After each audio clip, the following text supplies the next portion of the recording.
Hey guys, tonight we're slipping back in time to a place where the walls are stone, the ceilings are high, and insulation is, well, barely invented. You're in a medieval castle. It's winter. The hearth fire's low, the wind howls through arrow slits, and guess what? You're expected to get some sleep here. So, yeah, you probably won't survive this, but that's half the fun, right? So, before you get comfortable, take a moment to like the video and subscribe, but only if you genuinely enjoy what I do here. I'm curious. What city are you watching from, and what time is it right now? Drop it in the comments. Now, dim the lights, maybe turn on a fan for that soft background hum, and let's ease into tonight's journey together. You step through the massive wooden door of the castle and immediately feel it. The bite of cold air, thick and damp, seeping through the stones. Everything smells faintly of smoke, tallow and old wood.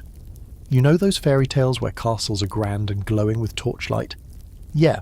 Real castles were a bit more brutal. Especially in the dead of winter, you're not exactly greeted by warmth. Instead, you feel like you've walked into a giant medieval refrigerator with a high ceiling and poor lighting. You look up and see that the torches lining the walls don't do much. They sputter in the drafts, casting twitchy shadows that make the stone walls look like they're breathing. And it's not just the temperature that's unsettling. It's the sheer awareness that no part of this structure is designed for comfort. It's for defense, for longevity, for intimidation. Warmth? That's a side quest. Your breath fogs in front of your face as you're shown to the place you'll be sleeping tonight, which is less a room and more a small chamber behind a heavy wooden door. There's a fire, but it's small and losing its will to live. The hearth sits inside a wall that's colder than your ex's text messages. You go to warm your hands and realise how little heat is actually radiating into the room. You sit on the edge of the bed, if you can call it that. It's a raised wooden frame with a rope lattice crisscrossed beneath a stuffed mattress. The mattress is lumpy and slightly damp. Welcome to your straw-stuffed reality. The linens are rough, made of unbleached wool and coarse flax, and they smell faintly of mildew and humanity. Still, you pull them up to your chin and try not to think about how long it's been since any of this was washed. Spoiler, long, like Crusades, long. As you try to settle in, the wind outside howls again, this time through a small glassless window shuttered with wooden slats. Every creak and groan of the castle echoes, magnified by the open chambers and stone walls. There's a very real chance a rat just skittered across the rafters above you. Or maybe that was just your imagination. Either way, sleep's gonna be aspirational tonight. So how did people actually survive this? I mean, night after night in what is essentially a glorified cave?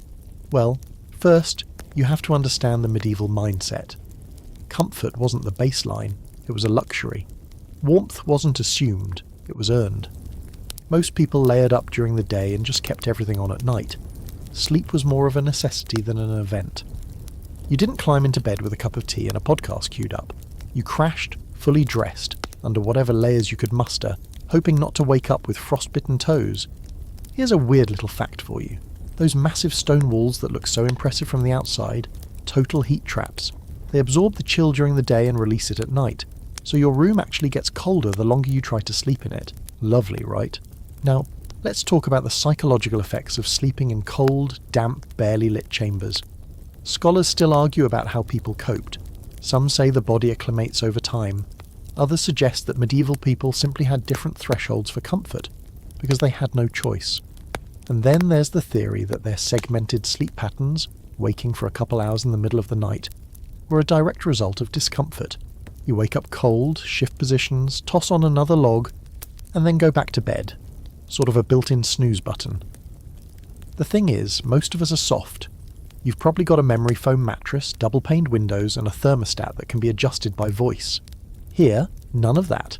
You make your heat with your body and hope your bedmate doesn't have plague, which by the way was a legitimate concern. The first night you spend here, you're hyper-aware of every sound, every gust of wind. You try to wrap yourself tighter in the blankets, but the cold finds every crack. The stone floor radiates a deep chill and the fire dies out by midnight. It's only now you realise that even lighting a fire is a complicated art in the Middle Ages. Chimneys are a relatively new invention, and most fires are smoky and inefficient. If you keep it going, you might avoid freezing, but good luck breathing. By 3 a.m, you're awake again, teeth chattering, curled up in the fetal position, seriously questioning your life choices, but around you, the castle sleeps. People have done this night after night, winter after winter. Somehow they survive. Some even thrive. And the funny thing, they considered this a step up from living in a hut with no windows and a mud floor. Nobles slept in castles. Castles were the dream. You're just visiting. The next night you're shown to the Great Hall, not because you've suddenly been upgraded, but because tonight you're experiencing how most people in a medieval castle actually slept. And no, it's not in a cosy chamber of your own. It's right here, in the middle of a communal space that smells like roasted meat, old ale, and human breath. Welcome to the medieval version of a sleepover, except no one's here for ghost stories or nail painting. They're here to not die of exposure. As the fire in the central hearth crackles low, the heat stretches only so far. People have already begun settling down on rush-strewn floors, with cloaks rolled into makeshift pillows and dogs curled up at their feet.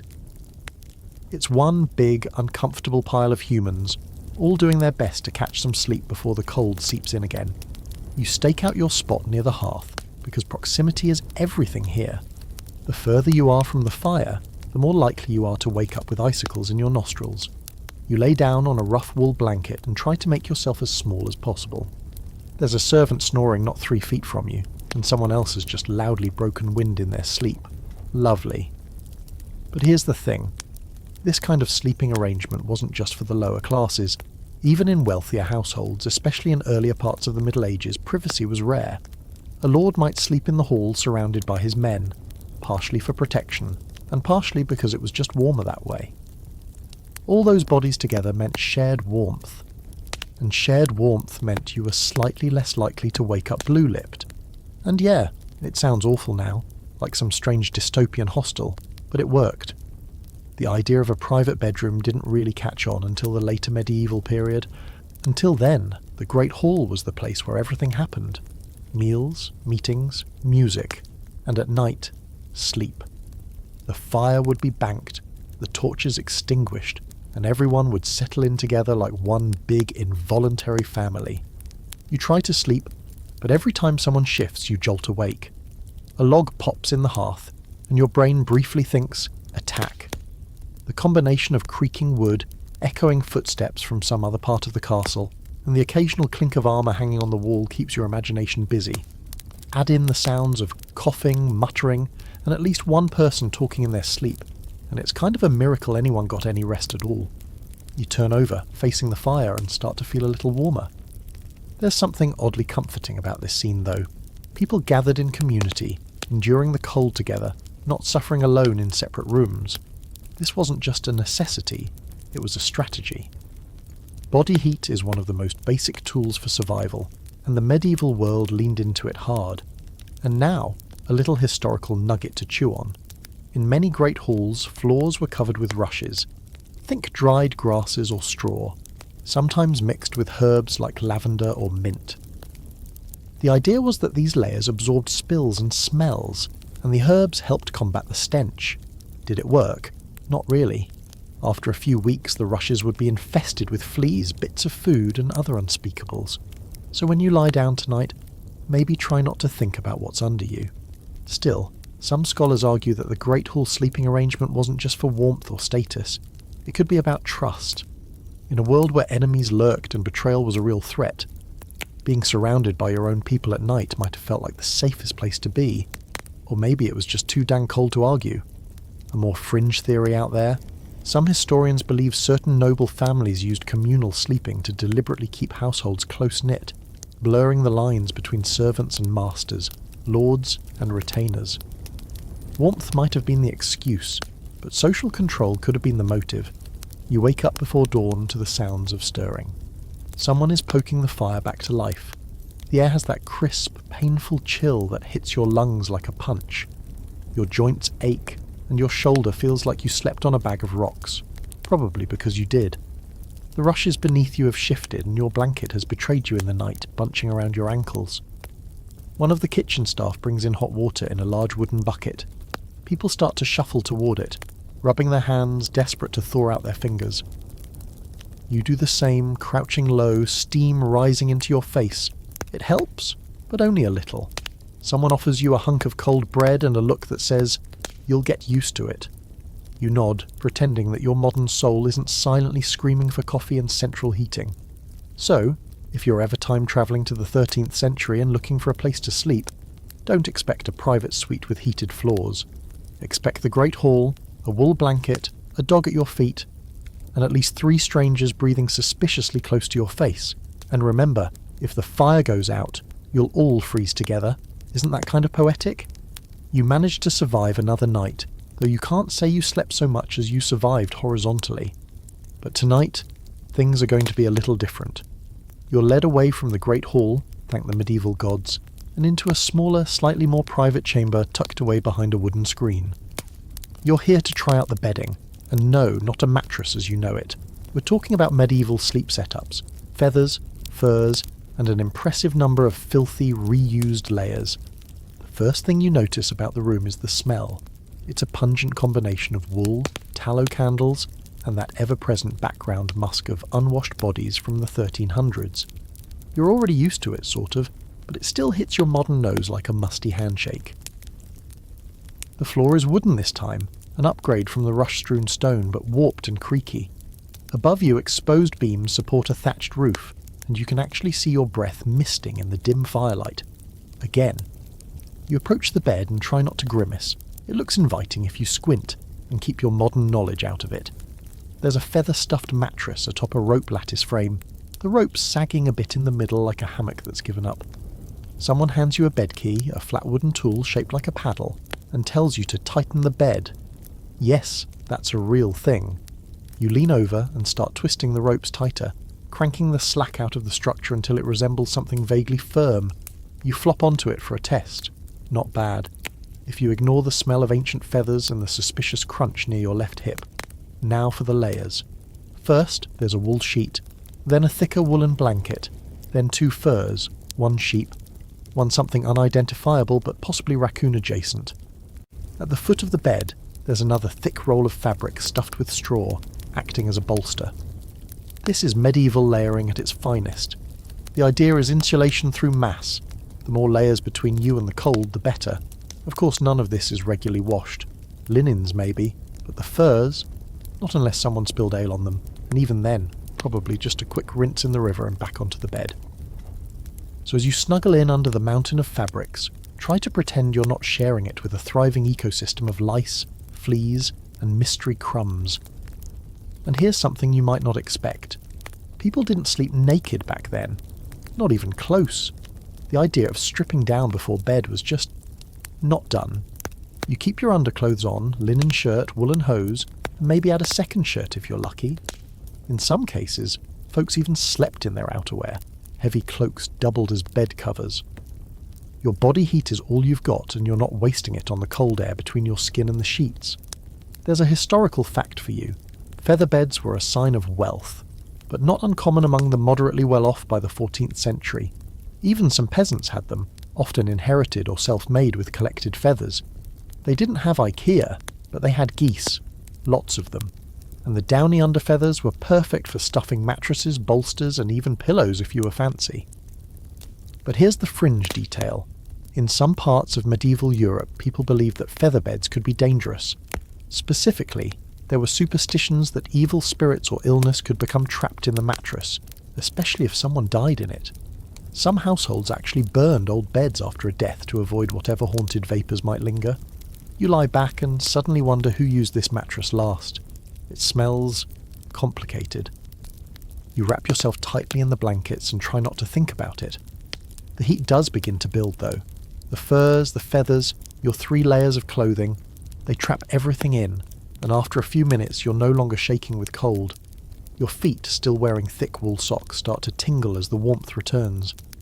You stare at the low wooden ceiling and realise something strange. This feels almost cosy. If you block out the facts, the lice, the dirt, the ghosts, it's kind of like camping. Hardcore medieval-style camping. The fire flickers in the hearth across the room, casting an orange glow over the walls. A tapestry depicting some nobleman stabbing a boar stares back at you from above the fireplace. Charming. As you drift closer to sleep, you start to understand why people got attached to their beds. These weren't just places to sleep. They were status symbols, family heirlooms, even financial assets. A well-made bed could be passed down for generations. In some wills, beds were specifically named, "My good feather bed, with all its coverings," and bequeathed to children or siblings like they were prized possessions. Because they were. There's some debate among scholars over whether bedding quality really translated to better sleep in the medieval period. Some argue that the uneven, lumpy stuffing and lack of hygiene would have made rest intermittent and uncomfortable. Others suggest that because people's daily lives were so physically demanding, farming, walking, climbing stone stairs, most were exhausted enough to sleep deeply regardless of comfort. And here's a quirky little fact to end your night. Medieval Europeans sometimes believed that sleeping on your back invited the devil to sit on your chest and tempt you in dreams. Side sleeping was preferred, especially facing away from your bedmate. Not for romance, mind you, just fewer temptations. So if you roll over and feel a slight weight on your chest tonight, maybe just, ignore it. The fire burns low, the wind moans gently outside the stone walls. You shift beneath your mound of bedding and sigh. Warm now, still a little itchy, but not freezing. You can't help but admire their ingenuity. This whole setup is a mix of practicality, superstition, and a whole lot of good enough, and somehow it works. Tonight, you're in for a treat. A rare peek inside the private bedchamber of a high-ranking noble. Not some drafty group hall or dusty servant's nook, but an actual room meant for 1 or 2 people, which in medieval terms is basically the equivalent of winning the lottery. You're ushered through a thick wooden door that creaks ominously as it swings open, revealing a space bathed in soft candlelight. Instantly, you notice the difference. It's warmer. Not warm per se, but definitely less bone-deep chill and more, well, I can probably sleep without crying. The bed dominates the room. It's massive. Carved oak posts twisting upward like miniature towers, holding up a canopy of heavy embroidered fabric. The drapes hang thick and dark around all 4 sides of the bed, a medieval version of blackout curtains with insulation. You step closer and run your hand along the material. Velvet on one side, coarse wool backing on the other. These weren't just decorative, they were functional.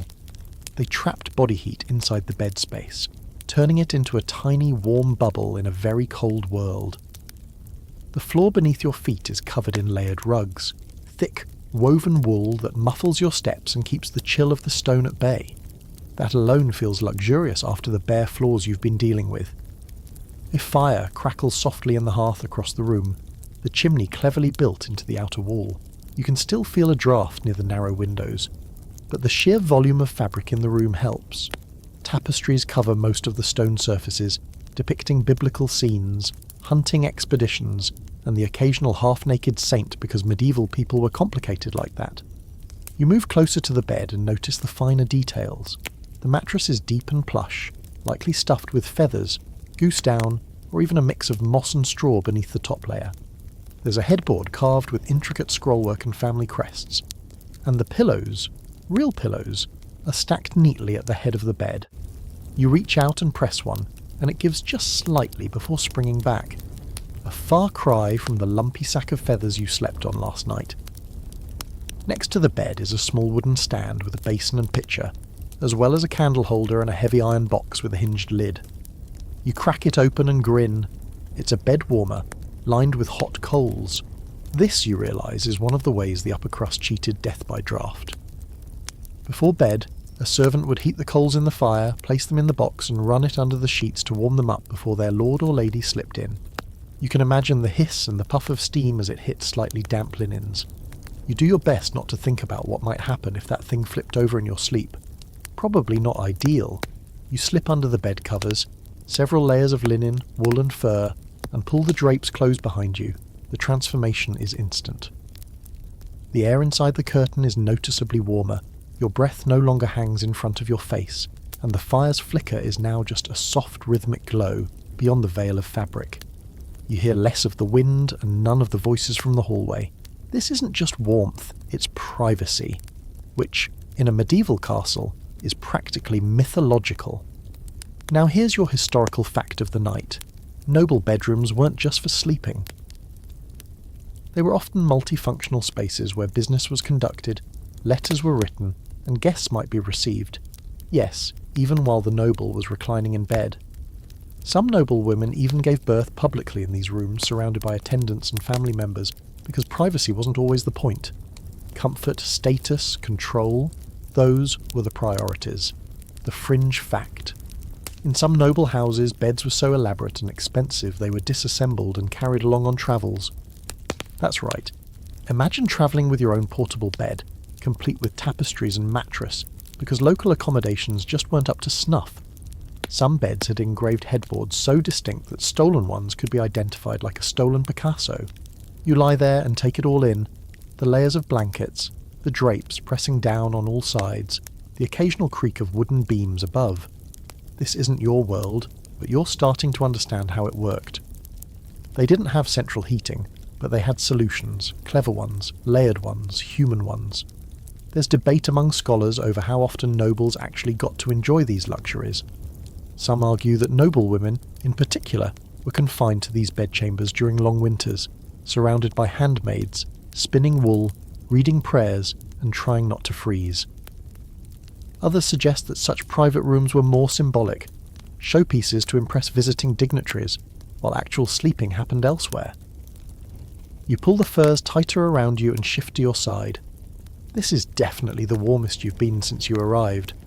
The bed has its own atmosphere now, heavy with heat and the smell of wool and candle wax. You can hear your own heartbeat, the kind of silence that's almost unnerving.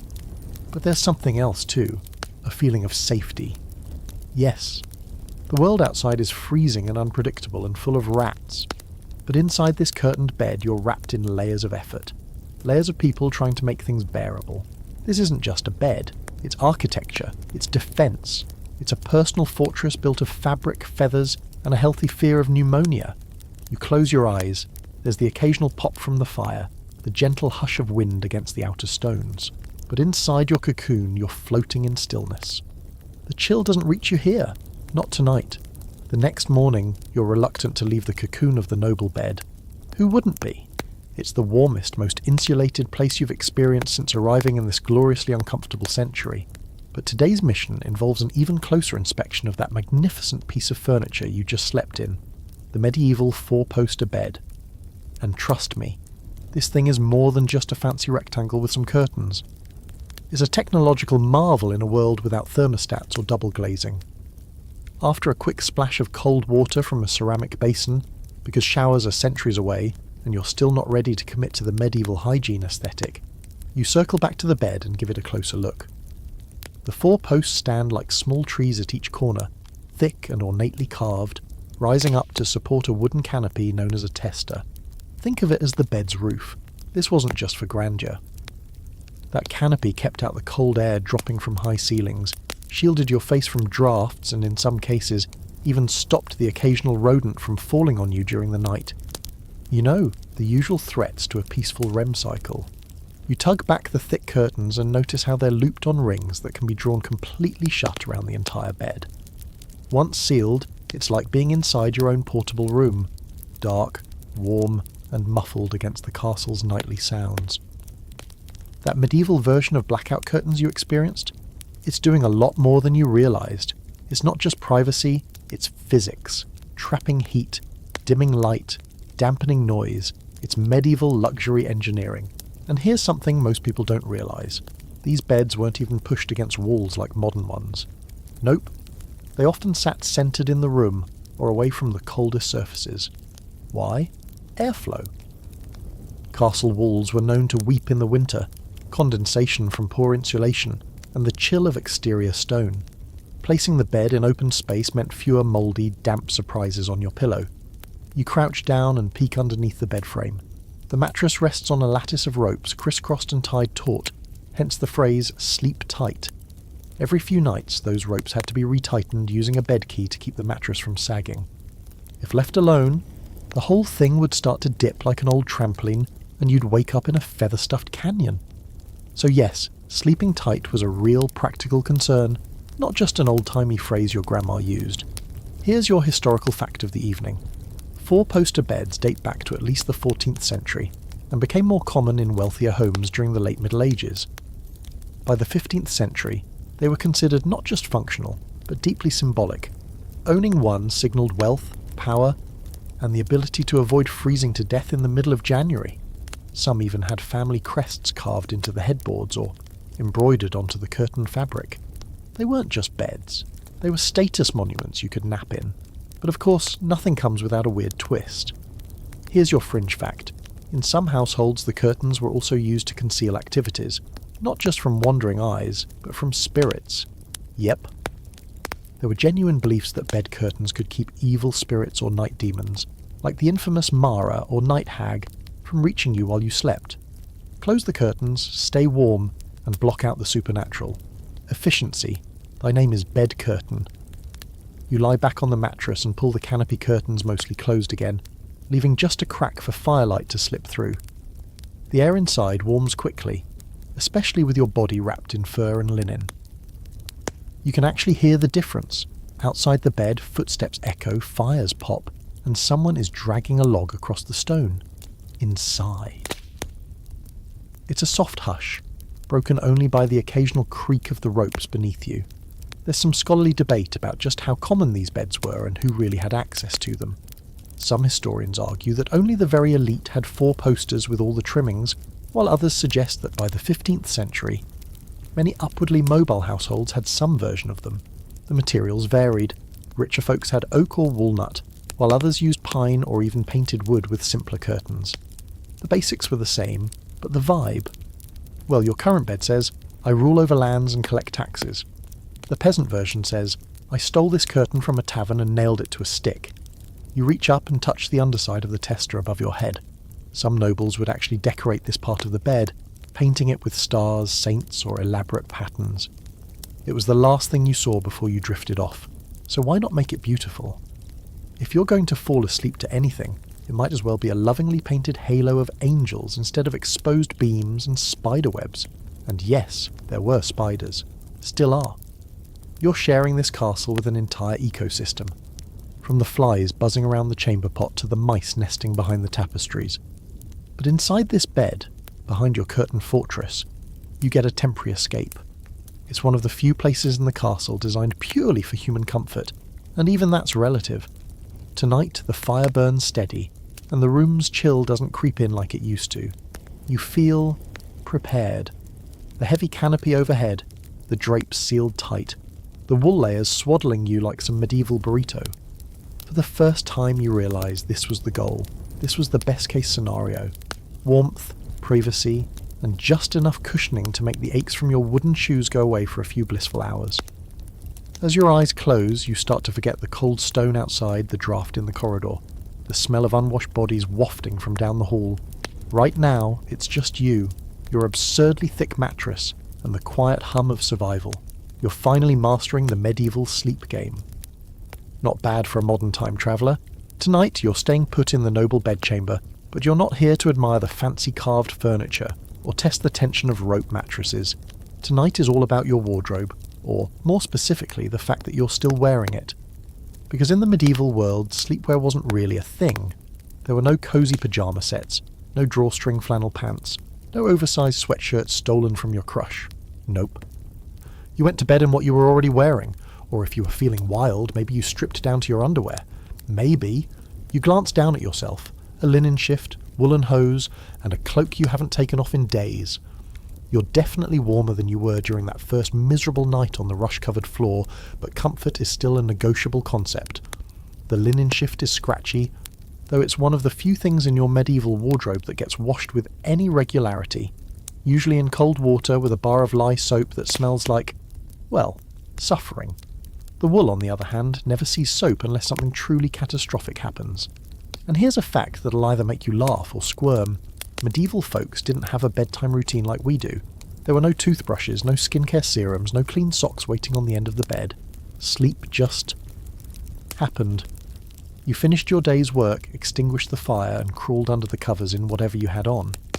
In noble households, that might be a fine linen shirt or chemise. In peasant homes, it was often the same tunic you wore in the fields, and if you were especially tired, you might not even bother taking your belt off. There's a fringe theory floating around among medievalists that people even slept with their shoes on during the coldest parts of winter. Not your best silk slippers. Think thick leather boots stuffed with wool. It sounds absurd, right?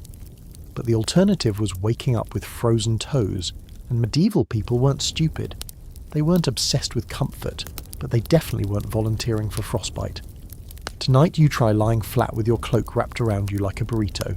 It's adequate.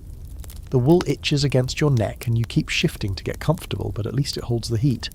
Eventually, you get clever and roll your linen shift a bit tighter around your legs, tucking the hem beneath your knees like a second layer of insulation. You wouldn't call it restful exactly, but you can see how a body could learn to live this way. Now, about that nightcap. Not the whiskey kind, unfortunately, the literal cloth hat. You spot one folded neatly on a stool beside the bed. It looks ridiculous, like something a cartoon elf would wear, long and floppy with a narrow brim. But trust me, you're going to want it. You slip it on, and immediately your ears thank you.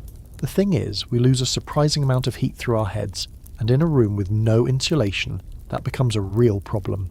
Enter the humble nightcap, equal parts fashion disaster and survival gear. Some versions even included ear flaps or long tails that could be wrapped around the neck like a built-in scarf.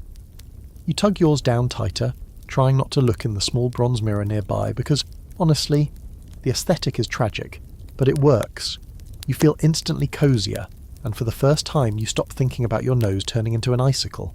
There's a popular scholarly debate about how much medieval people actually change clothes at night. Some argue that noble women had designated night shifts, long linen gowns specifically for sleeping. Others say that's optimistic at best. Given the lack of laundry and the cost of fabric, it made more sense to sleep in layers you were already wearing. After all, every item of clothing was hand-sewn, valuable and time-consuming to maintain. You didn't casually toss your hose in the corner and grab a fresh pair. If you were lucky, you had 2 sets of clothes. Maybe. Still, your mind drifts back to all the paintings you've seen of medieval beds. People curled up in canopied nests surrounded by rich fabrics, soft pillows, and attendants waiting to tuck them in. But here, in the real deal, it's clear those images were a little generous. Or maybe just aspirational. Even for nobles, sleep was practical, not pampered. You did what you had to do to stay warm, and that usually meant never letting your body get fully exposed to the air. Here's a weird historical tidbit. In some parts of Europe, sleeping naked wasn't just impractical. It was sinful. Church teachings warned against temptations of the flesh, and sleeping without clothes was seen as inviting impure thoughts. Better to bundle up in layers, even if it meant waking up in a tangle of sweat and wool, than risk eternal damnation because your ankle got chilly and you thought about a cute squire. You shift under the covers again, rolling to your side and adjusting your nightcap. Your clothes bunch under you in weird places, and one of your woolen stockings has twisted around your calf. It's not ideal, but it's warm, and in this century that's what matters. You start to appreciate just how creative people had to get with basic survival. Every garment was a tool: linen for sweat, wool for warmth, furs for luxury, cloaks that doubled as blankets. No part of your wardrobe was just fashion. It was function, through and through. The fire has burned low again, but you're not shivering this time. Your body is its own little furnace now, sealed in cloth, breathing warm air behind thick bed curtains.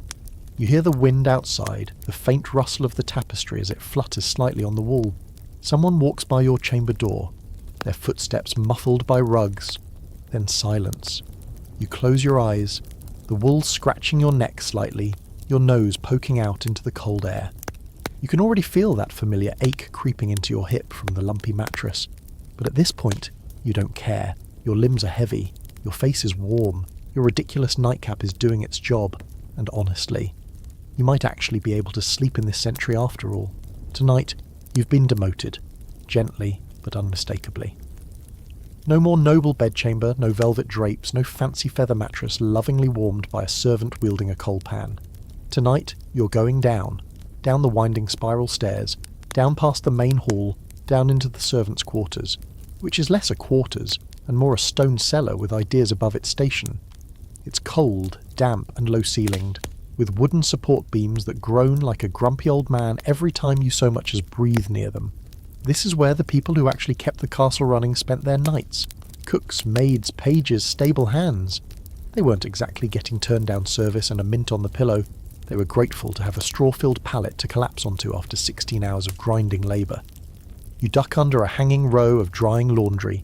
Yes, Even servants had laundry days, and make your way to an empty spot in the corner. Empty, except for a bundle of cloth that smells faintly of onions and firewood. That's your bed for the night. Congrats. The mattress is a sack stuffed with straw, maybe some moss if you're lucky. The cloth is coarse, the kind that exfoliates your skin whether you like it or not.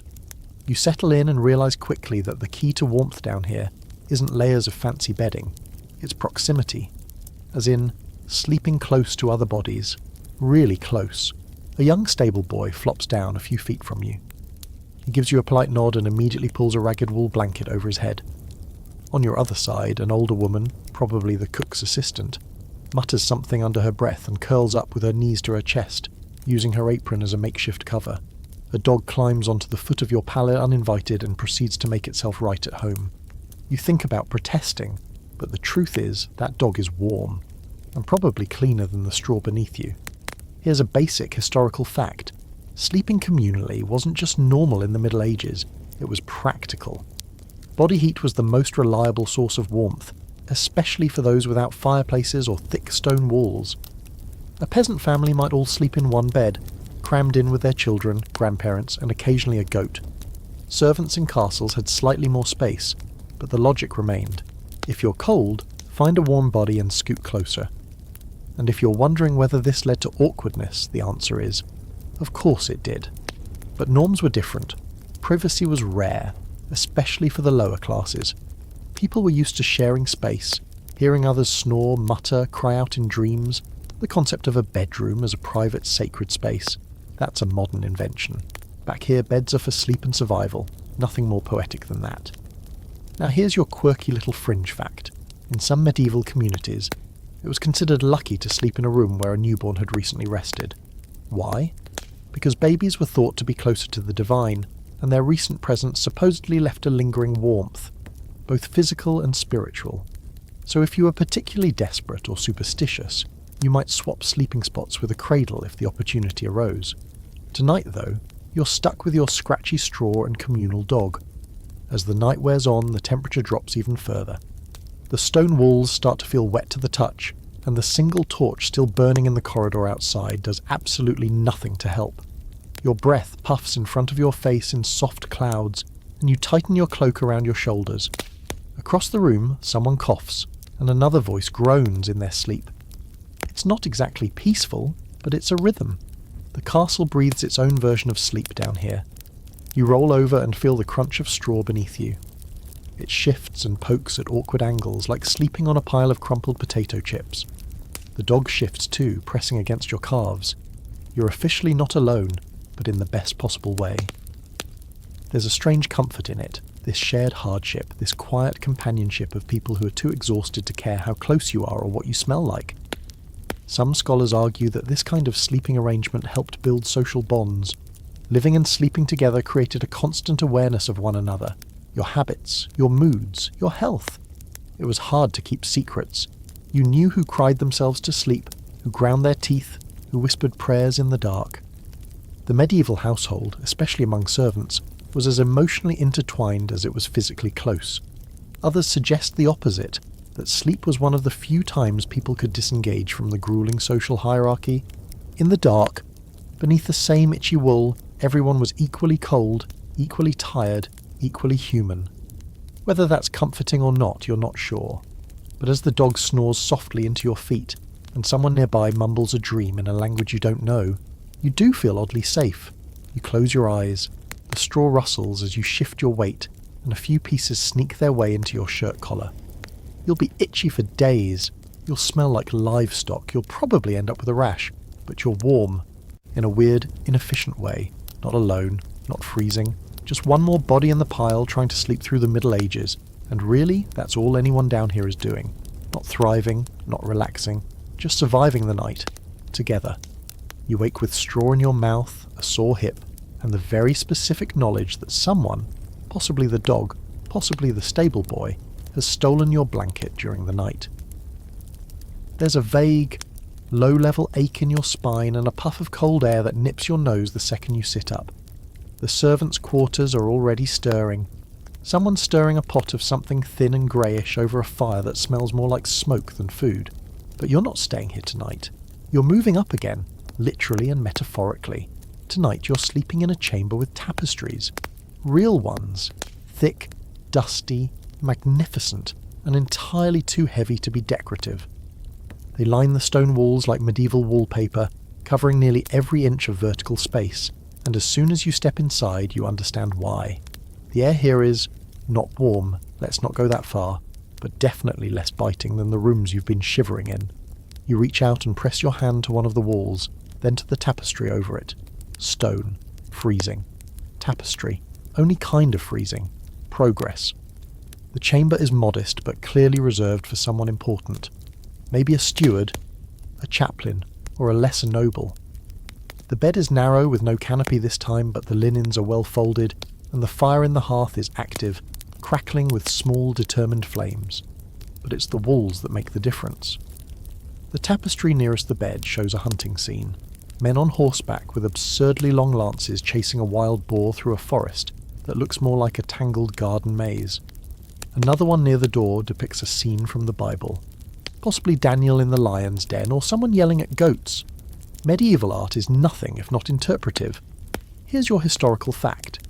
In castles and manors, tapestries weren't just decorative, they were essential. Stone walls are terrible at retaining heat, and even worse at blocking drafts. Hang a few thick layers of embroidered wool or linen, and suddenly your room is a few degrees more survivable. Nobles who travelled often brought tapestries with them to furnish unfamiliar chambers. Think of it like a medieval moving-in kit. You've got your personal tapestries, your prayer book, and your favourite fur rug. Now your new guest room feels like home. And here's something even stranger. These wall hangings were not just insulation, but also insulation from sound. You know how castles echo like empty cathedrals? Tapestries helped absorb that, muffling conversations and softening footsteps. That's right. Your medieval ancestors invented the original soundproofing panels. Except theirs had unicorns and battle scenes embroidered on them. But it gets weirder. Some historians suggest that tapestries also acted as a kind of social cue. What you hung on your walls said something about your values, your lineage, your beliefs. Religious tapestries might remind guests and yourself of your piety. A hunting scene showed off wealth and leisure. A family crest embedded in gold thread screamed, "I'm important," and also, "I like gold." So while you're lying in bed tonight staring at an angel holding a sword while riding a deer, because sure, why not, you're also absorbing a little bit of your host's personal branding. Now, not all tapestries were massive or opulent. Some were more like heavy curtains, designed to cover doorways or windows. In fact, your bed tonight has one hanging directly behind it, acting like a kind of headboard. You press your hand against it again, it's warm to the touch, or rather, it's not cold, which in this time period is pretty much the same thing. There's some scholarly debate about how accessible tapestries were to the non-noble classes. Most agree that full-size wall hangings were expensive and reserved for castles, churches, or very wealthy households. But simpler versions, embroidered cloths, woven rugs, or even layered wool, were sometimes used by wealthier merchants or rural clergy. Some people even recycled old garments, sewing them together to hang across walls or windows to trap what little warmth they could. You snuggle into bed, the fire at your feet and a thick tapestry just behind your pillow. The mattress is firmer tonight, maybe fresh straw, or maybe someone finally took the time to retighten the ropes underneath. Either way, your back is slightly less offended than usual. The linens are cleanish, and there's a fur throw that smells faintly of sage, which is probably the closest thing to Febreze this era has to offer. A quirky fact for your night. In some parts of Europe, tapestries were rumoured to carry the voices of past conversations. Not literally, of course, but metaphorically. People whispered secrets in chambers where heavy tapestries hung, believing that the cloth could remember words. That's how deeply people respected fabric. It wasn't just insulation, it was witness. As the fire dims and the room settles into its quiet, tapestry-dampened hush, you feel something strange. Calm. The kind of calm that doesn't come from silence, but from stillness. From a room designed not just for sleeping, but for being slightly less miserable in winter. The flickering light from the hearth dances across the embroidered forms on the walls, moving shadows over stitched faces, frozen mid-battle, mid-prayer, mid-boar hunt. You let your eyes follow the lines of thread. The colours faded but still visible. You think about the hands that stitched them, usually not the nobles who owned them, but skilled artisans, mostly women, sometimes entire guilds. Each piece took months, sometimes years. A tapestry wasn't just decoration. It was labour, history, survival, and, most importantly for you right now, protection against another sleepless, freezing night. You shift in bed, pulling the fur tighter around your shoulders. The draft from the door tries to creep in, but the hanging fabric dulls its bite. The fire is dying slowly, but the warmth lingers in the stone of the hearth and the layer of trapped air around your bed. It's not a perfect system, but it's better, it's smarter, and as your eyes start to close, you realise this might be the first time you're falling asleep without shivering. Tonight, you get brave.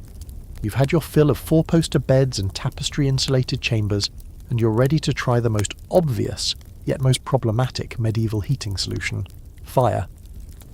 Not the cosy, crackling hearth kind with a dog curled up beside it and a goblet of something mulled.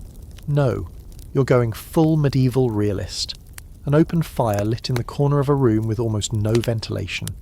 Basically, the medieval version of do I want to freeze or suffocate? You pick suffocation, apparently. Bold move. The chamber you're sleeping in tonight is spare. Bare stone walls, no canopy, and only one half-hearted rush mat spread out near the centre of the floor. It smells like damp stone, wood smoke, and something vaguely acidic that you don't investigate too closely. A low fire has already been lit in the room's primitive hearth, just a stone-lined nook in the floor. No chimney, no flue, just fire, inside, with you. You approach it cautiously, hands outstretched. The warmth is immediate, almost jarringly pleasant. For the first time in a while, your fingers don't feel like they're going to break off. But the smoke, oh, the smoke. It's already beginning to curl upward, hovering like a ghost near the ceiling, then drifting back down as if unsure of its next move. Your eyes start to sting before you've even laid down. Here's the historical truth bomb of the night. Before chimneys became widespread in the late medieval period, many fires in castles, manor houses and peasant homes were open and central. The smoke either exited through a hole in the roof or just kind of lingered. Some homes had smoke bays, specially designed areas where smoke could gather and eventually find its way out. But in most cases, it was just part of the experience. Breathing, optional, warmth, essential. You lie down on a low straw mattress near the fire. It's warm, gloriously warm, especially compared to every other miserable, teeth-chattering night you've endured. Your back isn't thrilled with the uneven ground, but your toes are actually thawed out for once, so you take the win. You pull your wool blanket tight and let the fire's heat seep into your bones. It's nice, for about 5 minutes. Then, the smoke changes direction. It starts sneaking toward you like a slow, malicious fog. Your nose wrinkles, your eyes water. The room feels smaller. The warmth you are enjoying starts to morph into discomfort as your lungs argue with your survival instinct. Breathing becomes a conscious task, like chewing or blinking. Not ideal for sleep. And here's the fringe fact. In many medieval households, people believed that smoke had protective properties. It kept away evil spirits, pests, and even disease. Some thought that inhaling small amounts of smoke could actually strengthen the body, like a rustic immune booster. Of course, now we know it just wrecks your lungs, but hey, at least they were trying. Some scholars believe people may have deliberately tolerated a certain level of smoke at night, especially in winter, just to avoid freezing. Others argue that homes were built to be leakier than we realise, enough draft to suck the smoke out without obvious chimneys. But based on the way your eyes are watering right now, let's just say medieval ventilation left something to be desired. You try adjusting your position, turning your face away from the worst of it. Better, but not much. The fire pops, and you flinch. Sparks dance briefly before settling into the ashes. The warmth is real, but it comes at a cost. You're starting to sweat under your cloak, and that's a problem because it's the kind of sweat that cools you down too much once you step away from the heat. The trick is to stay warm without overdoing it, to balance the fire's glow with your body's insulation. Too hot and you wake up cold and damp. Too cold and you never sleep at all. Somewhere outside a bell tolls. Midnight maybe, maybe later. Time loses shape in the dark. The fire dims a little, but its glow still pulses gently against the stone walls. You look up and notice that the smoke has begun to cling to the rafters, painting them black. Generations of fires have left their mark, turning wood into charcoal, stone into soot. You're breathing history, whether you like it or not. There's another strange little tradition worth noting.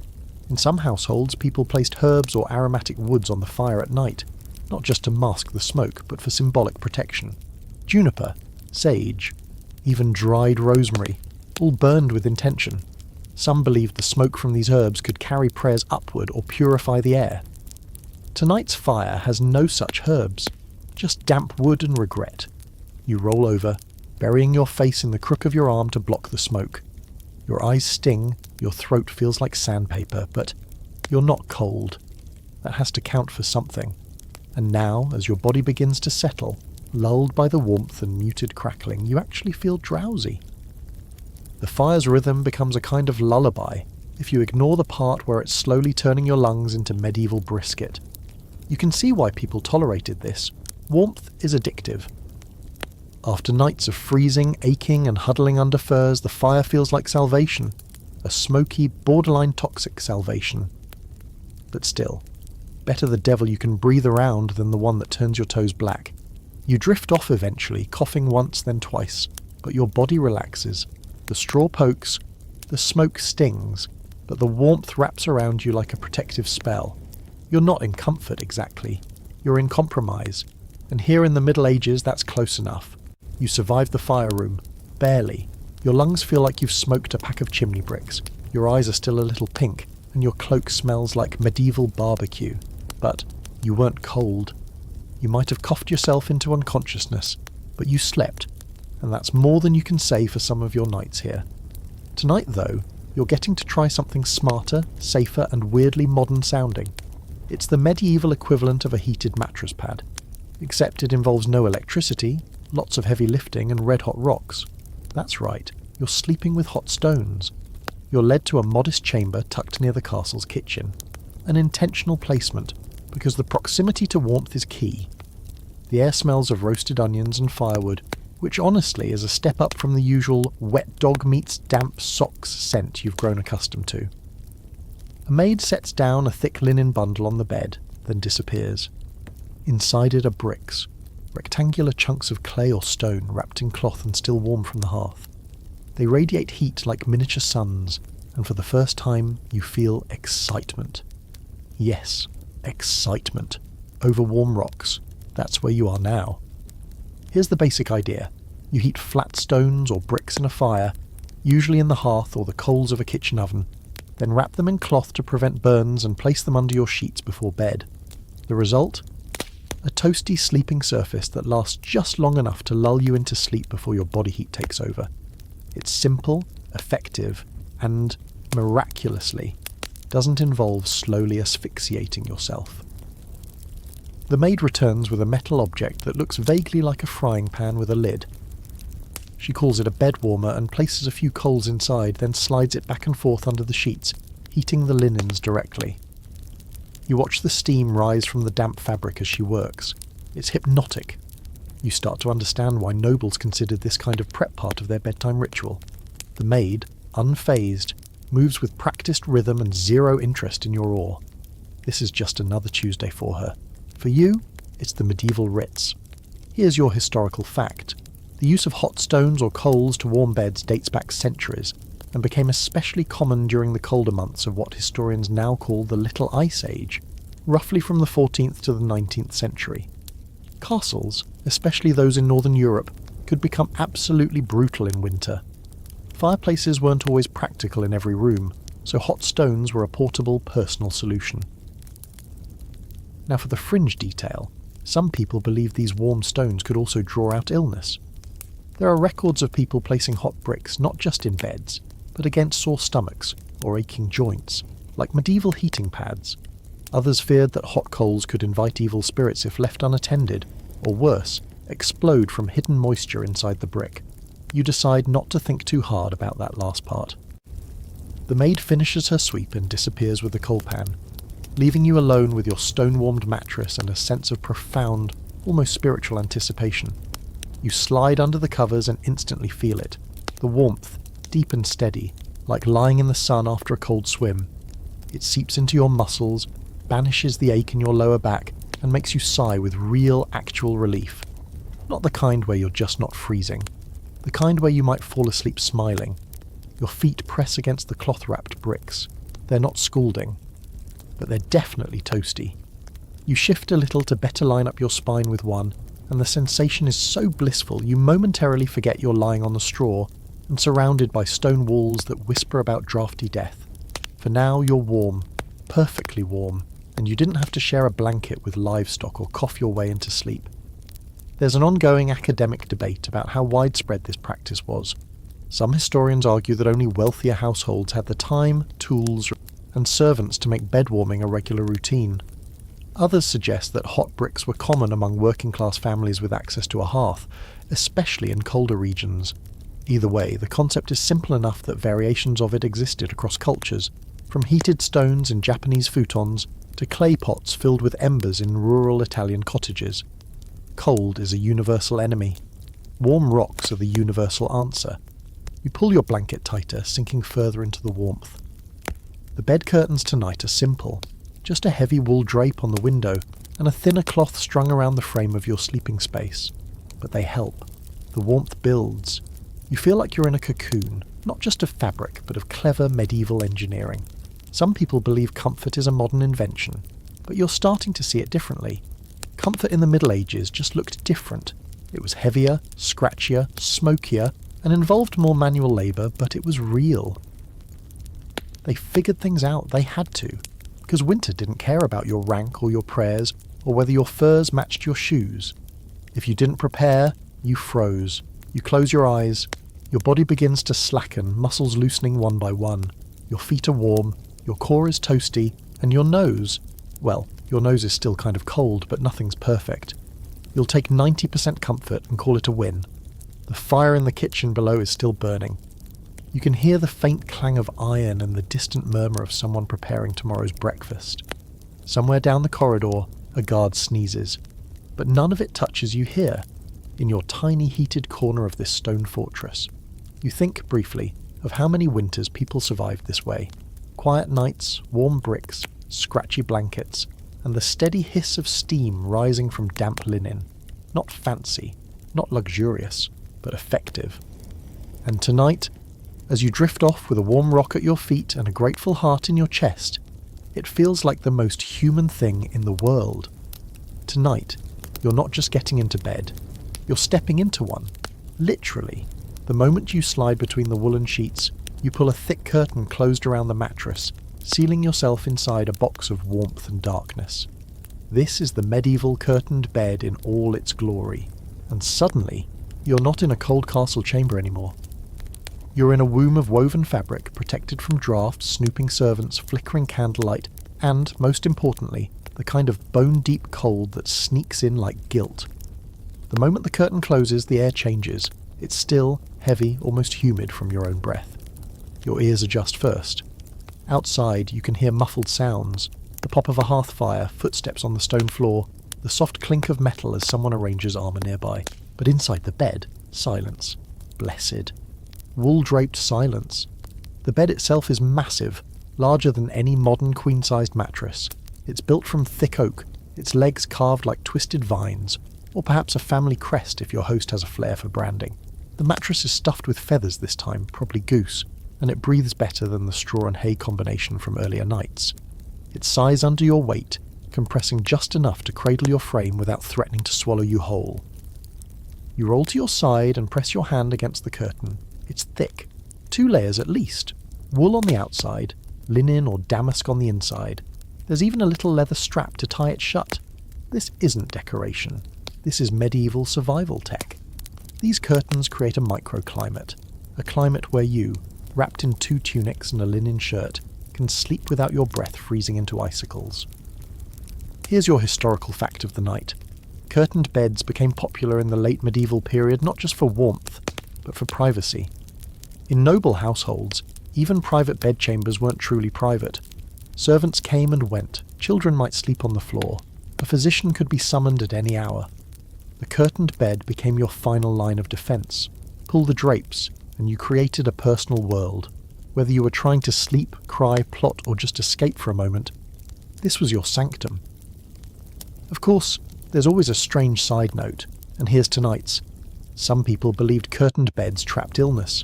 That's right. All that heat and breath and bodily stuff, sealed in by heavy fabric, could allegedly ferment into bad air. Miasma, they called it. Scholars now mostly roll their eyes at the idea, but it's true that if you sealed off a space too tightly, you ran the risk of poor ventilation. Especially if you had to share your curtained bed with someone coughing up whatever passed for the flu in 1347.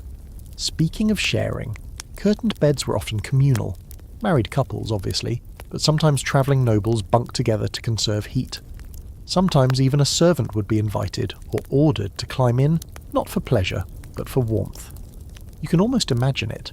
Two awkward people lying stiffly on opposite sides of the mattress, trying not to breathe too loud, both grateful not to be freezing, and also silently praying for morning. Tonight you have the bed to yourself, a rare luxury. You tuck the blanket around your legs and shift deeper into the centre. The curtain brushes against your nose and you catch the faint scent of old wax and lavender.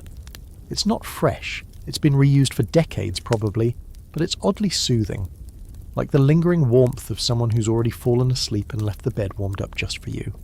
There's some scholarly debate about whether these beds were ever truly comfortable. Many surviving examples, now kept in museums, are massive, stiff, and intimidatingly formal. But others suggest that with enough bedding, enough heat, and the right layering of fabric, they could be deeply restful, what we'd call cosy.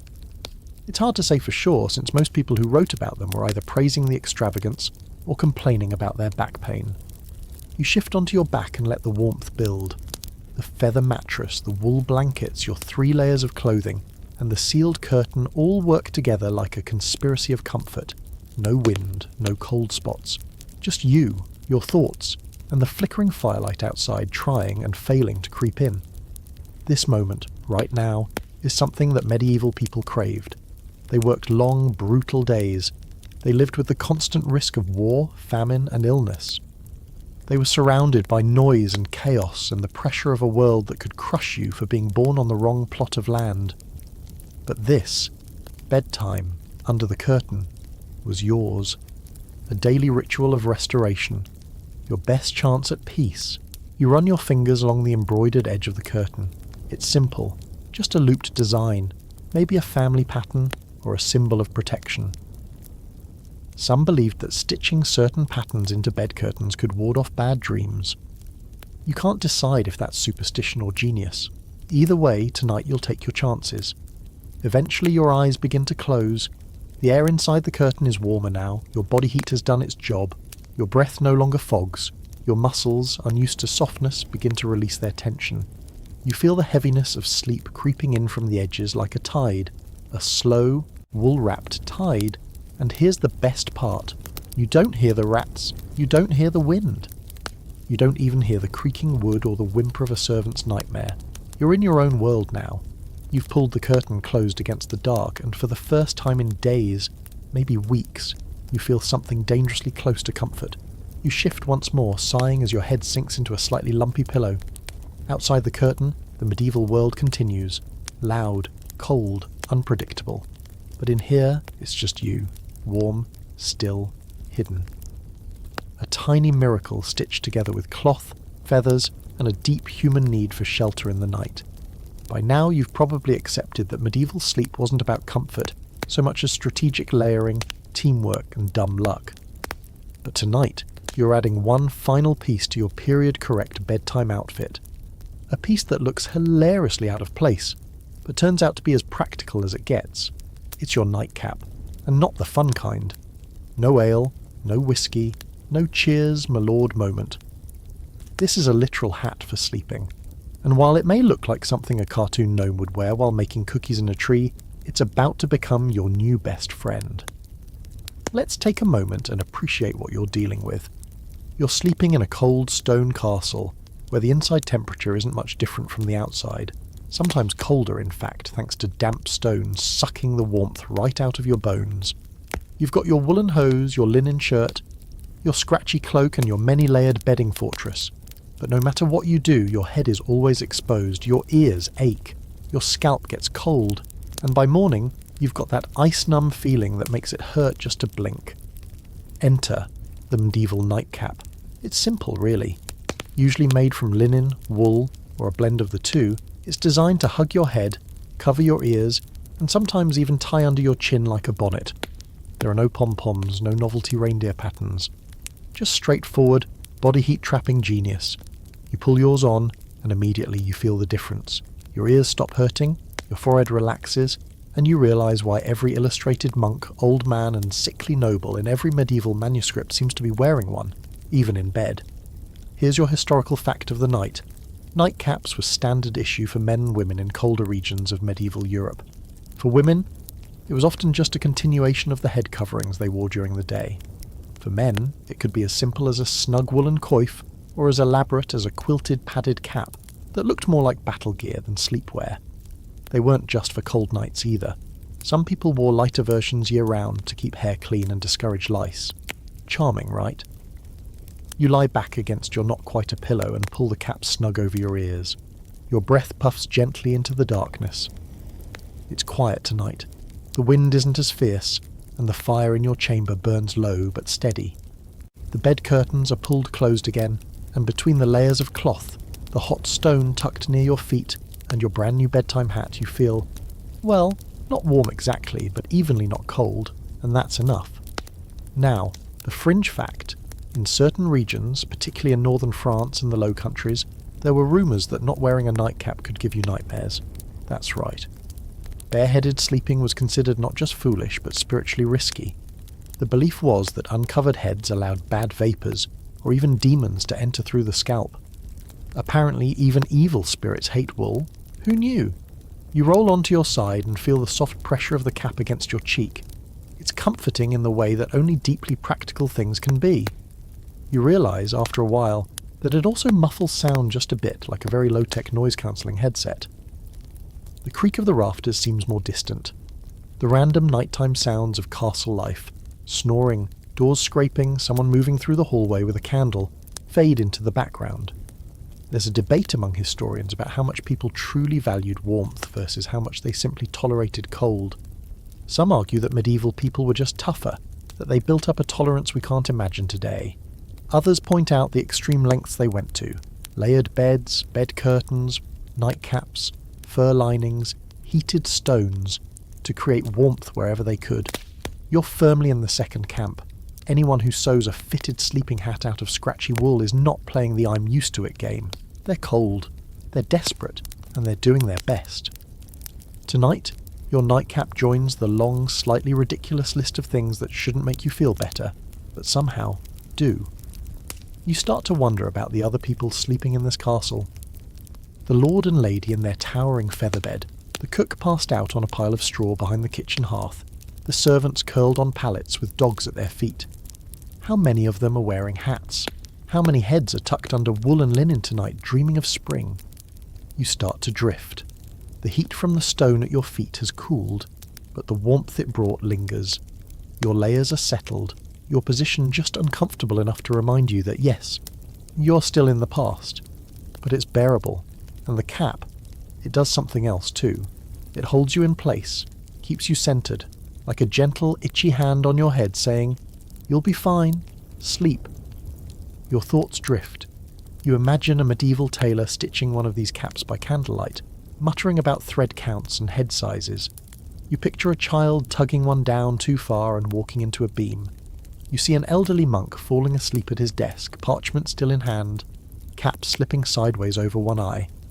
And all of them, in some way, sharing this exact moment with you. Cold air, heavy blankets, that deep inhale when you finally settle in and know you might actually sleep. Your breathing slows. The weight of the bed covers presses gently against your chest. Your limbs go heavy. The nightcap hugs your ears, cradles your forehead, and shields you from the slightest chill in the air. It doesn't look like much, but tonight, it's your crown, not of gold, not of jewels, but of warmth, and honestly, that might be better. Tonight you're climbing the stairs, not just one or two. We're talking spiral staircase levels of commitment, the kind that makes your knees crack and your lungs politely protest. Up and up past the warm heart of the castle where the kitchens live, past the Lord's solar with its well-tended fire, up through colder, darker corridors until you reach the topmost tower chamber. The kind of place where you expect to find a princess locked up or a scholar driven slightly mad by wind and solitude. But no, tonight it's just you. And the cold. This room is what you might generously call austere. There's a bed frame in the corner, yes, and a small hearth that looks like it hasn't hosted a flame since the last century. One tiny window, more slit than opening, offers a view of the surrounding countryside, and also delivers an endless, icy draught. You set your pack down and the sound echoes like a gunshot. It's quiet up here, bone quiet. You can actually hear the wind whistle through cracks in the stone. You shiver before you even take off your cloak. Why does this room even exist? Well, in medieval castles, upper chambers were often used for guests, lesser nobles, or sometimes for members of the household who needed privacy, or isolation. Higher up meant safer in theory, harder to attack, easier to defend, but also significantly colder. Heat rises, yes, but not through feet of cold stone and drafty stairwells, so tonight you're sleeping in the medieval equivalent of an icebox. You assess your situation. The bed's not much. Rope-laced frame, lumpy mattress, no canopy, and no visible sign that anyone's bothered to warm it in days. You sit down anyway. The straw pokes through the linen cover like little knives of disapproval. You unpack your bedding, wool blanket, fur throw, and yes, your now beloved nightcap. You're going to need all of it. Here's your historical fact for the evening. Tower bedrooms were often used as guest rooms or even makeshift prison cells. They provided security and solitude, but also came with serious temperature trade-offs. Some towers had built-in fireplaces, but many didn't, and even those that did struggled to retain heat due to the wind exposure and poor insulation.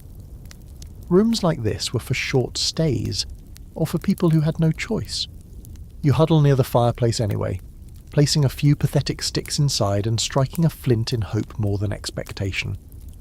Eventually you coax a tiny fire to life, the kind that gives off more emotional support than actual warmth. You crouch beside it, palms out, pretending it helps. Then you spot something tucked under the bed, a stone wrapped in scorched linen. You grin. Someone else had the same idea. You drag it over, place it near the fire, and hope to resurrect some heat before bed. Fringe fact time. In certain parts of Europe, tower rooms were associated with spiritual retreat. Monks, anchorites, and even noblewomen in mourning were occasionally housed in such chambers, using the isolation and the cold as part of their penance. Freezing in solitude was seen as virtuous suffering. You, however, are not feeling particularly holy about it. As night falls, the air grows sharper, heavier. Your breath clouds in front of you like a fog machine at a haunted house. You layer up. 2 tunics, hose, socks, gloves with the fingertips cut off, cloak and hat. You wrap the hot stone, now slightly warm, which counts as a success, in an extra shirt and slip it under your blanket near your feet. You lie down. The mattress groans like it resents your presence. The linen smells faintly of ash and dust. You pull the covers up to your chin and tuck the edges around you like a cocoon. There are no curtains on this bed. Nothing to trap heat or block out the shadows on the wall. Just you, your breath, and the rising wind beyond the window's slit. It whistles like a warning, and the room creaks in response. You close your eyes and hope this place doesn't literally collapse on you. There's scholarly debate over whether people truly slept in tower rooms, or if they were more symbolic spaces, used briefly, ceremonially, or as temporary retreats. Some evidence suggests that during times of conflict, nobles would move their most precious possessions, and occasionally themselves, into the highest rooms. Others think they were used only in summer, when the elevation helped with airflow. Based on your current experience, you're voting for absolutely not in winter. Still, you can see the appeal in theory. It's peaceful up here, detached. The noises of the castle don't reach this far. No kitchen clatter, no dogs barking, no hallway arguments over who forgot to stoke the fire. Just wind, and stone, and your own heartbeat. If you weren't freezing to death, it might even be meditative. Your toes, pressed against the hot stone, are the only part of you that feels remotely warm. You consider rotating positions throughout the night like a chicken on a spit, but even moving feels like a betrayal of the tiny heat pocket you've created. So you stay still. You breathe slowly. You wait. You start to doze. Not because you're comfortable, but because your body gives up. Fatigue wins. Your mind floats somewhere between sleep and the awareness of your own cold breath. You dream of nothing and everything, of warm baths, of thick socks, of fireplaces the size of rooms. When you wake briefly, it's pitch black. The fire is dead. The stone at your feet has cooled, but you're still here, still breathing, still wrapped tight and determined not to move. That might be the real secret to sleeping in a tower room. Don't fight the cold, just accept it. Let it settle over you like snow, and find your peace in stillness. You don't wake so much as regain consciousness, slowly, grudgingly, as if your body has spent the night protesting your life choices and now reluctantly agrees to let you move again. The tower chamber is somehow colder than it was when you fell asleep. Your breath fogs the air. Your nose feels like it's been carved from ice. Your knees ache from sleeping, curled up like a frightened woodland creature. And your first thought isn't about breakfast. It's about where exactly you're supposed to pee in a castle, where leaving the bed means practically courting frostbite. Congratulations, you've officially reached the most underrated misery of medieval winter life, midnight bathroom logistics.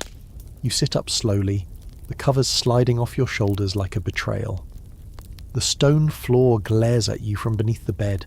You don't dare put your feet on it without wrapping them first. There's no carpet here, no slippers, no heated floor tiles humming gently under your toes. Just centuries of bitter stone radiating the memory of every winter since the Norman conquest. You fumble for the chamber pot tucked just under the bed.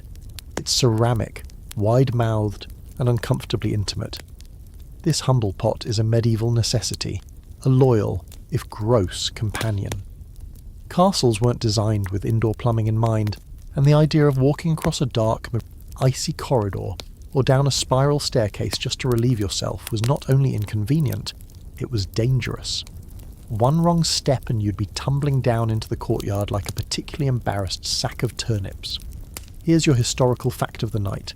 Chamber pots were a standard feature in most sleeping quarters, regardless of rank. They came in ceramic, metal, or even wood, depending on what you could afford. In noble rooms, they might be tucked into fine wooden cabinets called close stools, basically early decorative porta potties. In servants' quarters, they were just kind of there, out in the open. Everyone knew what they were. No one wanted to talk about them. You grip the pot with gloved hands, shivering as you do what has to be done. It's not glamorous. It's not even particularly accurate. But it beats wandering into the dark in your nightshirt with your dignity flapping in the wind. You wipe your hands on a ragged bit of cloth and slide the pot back under the bed, silently promising to pretend none of this happened. And now we arrive at the real issue.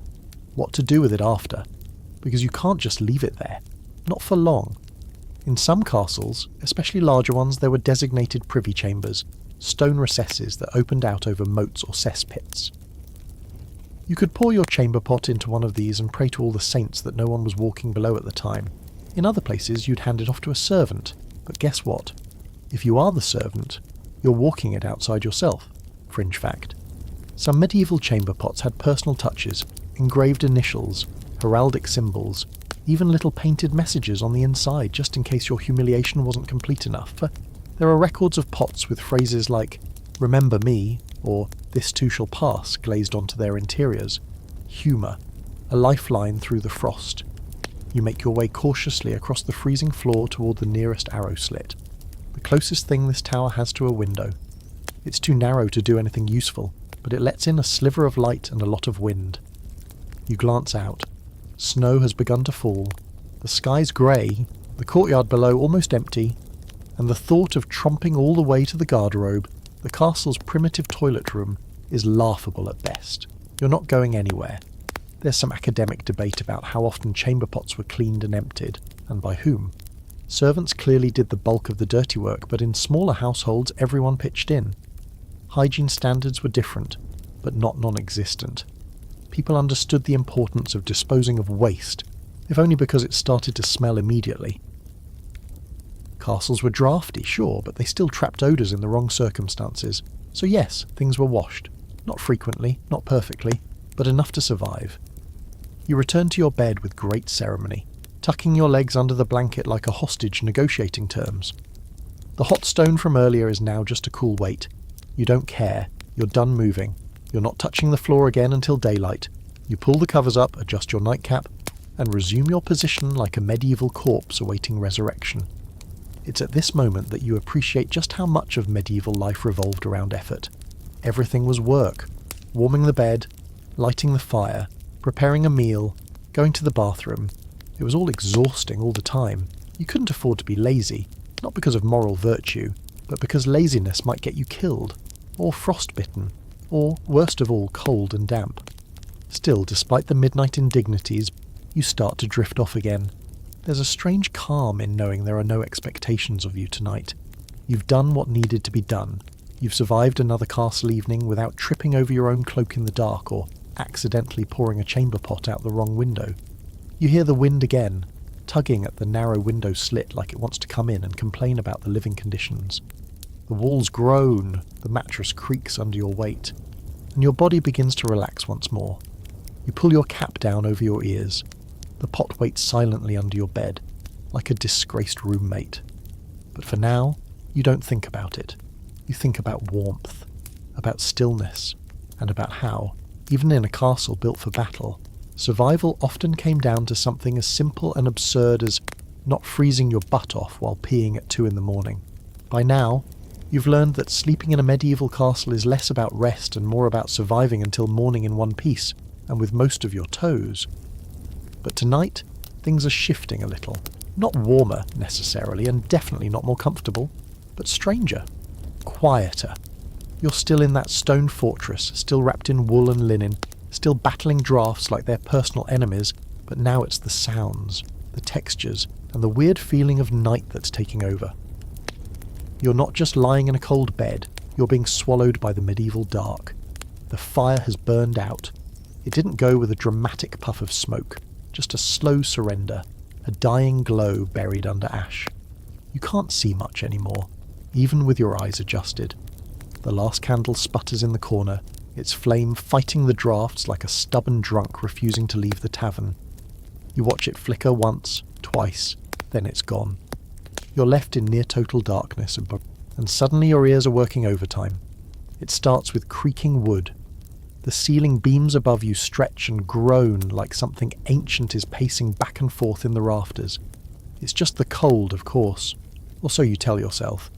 The castle is settling, the stone cooling, the structure shrinking slightly as the temperature drops. Totally normal, nothing to be afraid of.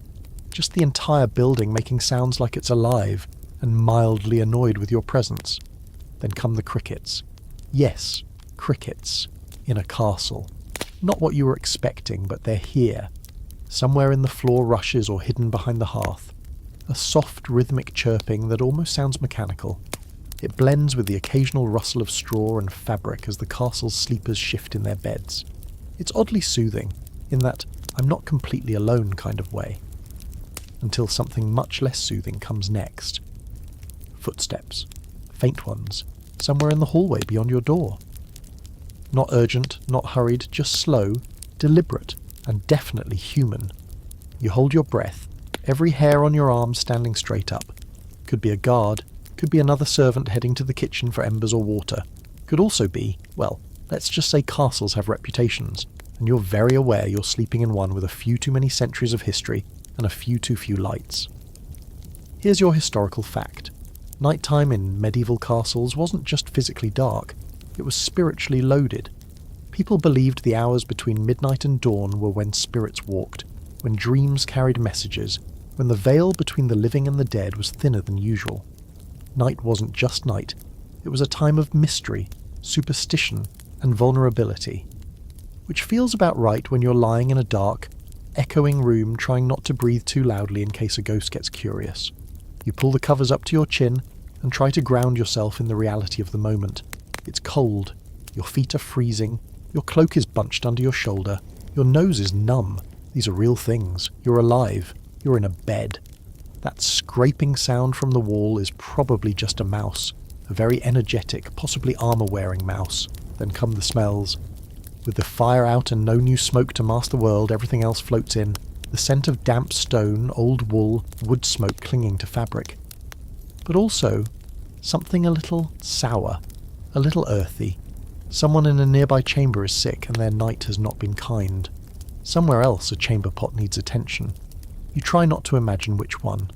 The night doesn't just echo, it lingers. Fringe fact for tonight. Medieval people often feared breathing night air. The belief was that the darkness itself made air dangerous, especially in cities and castle keeps.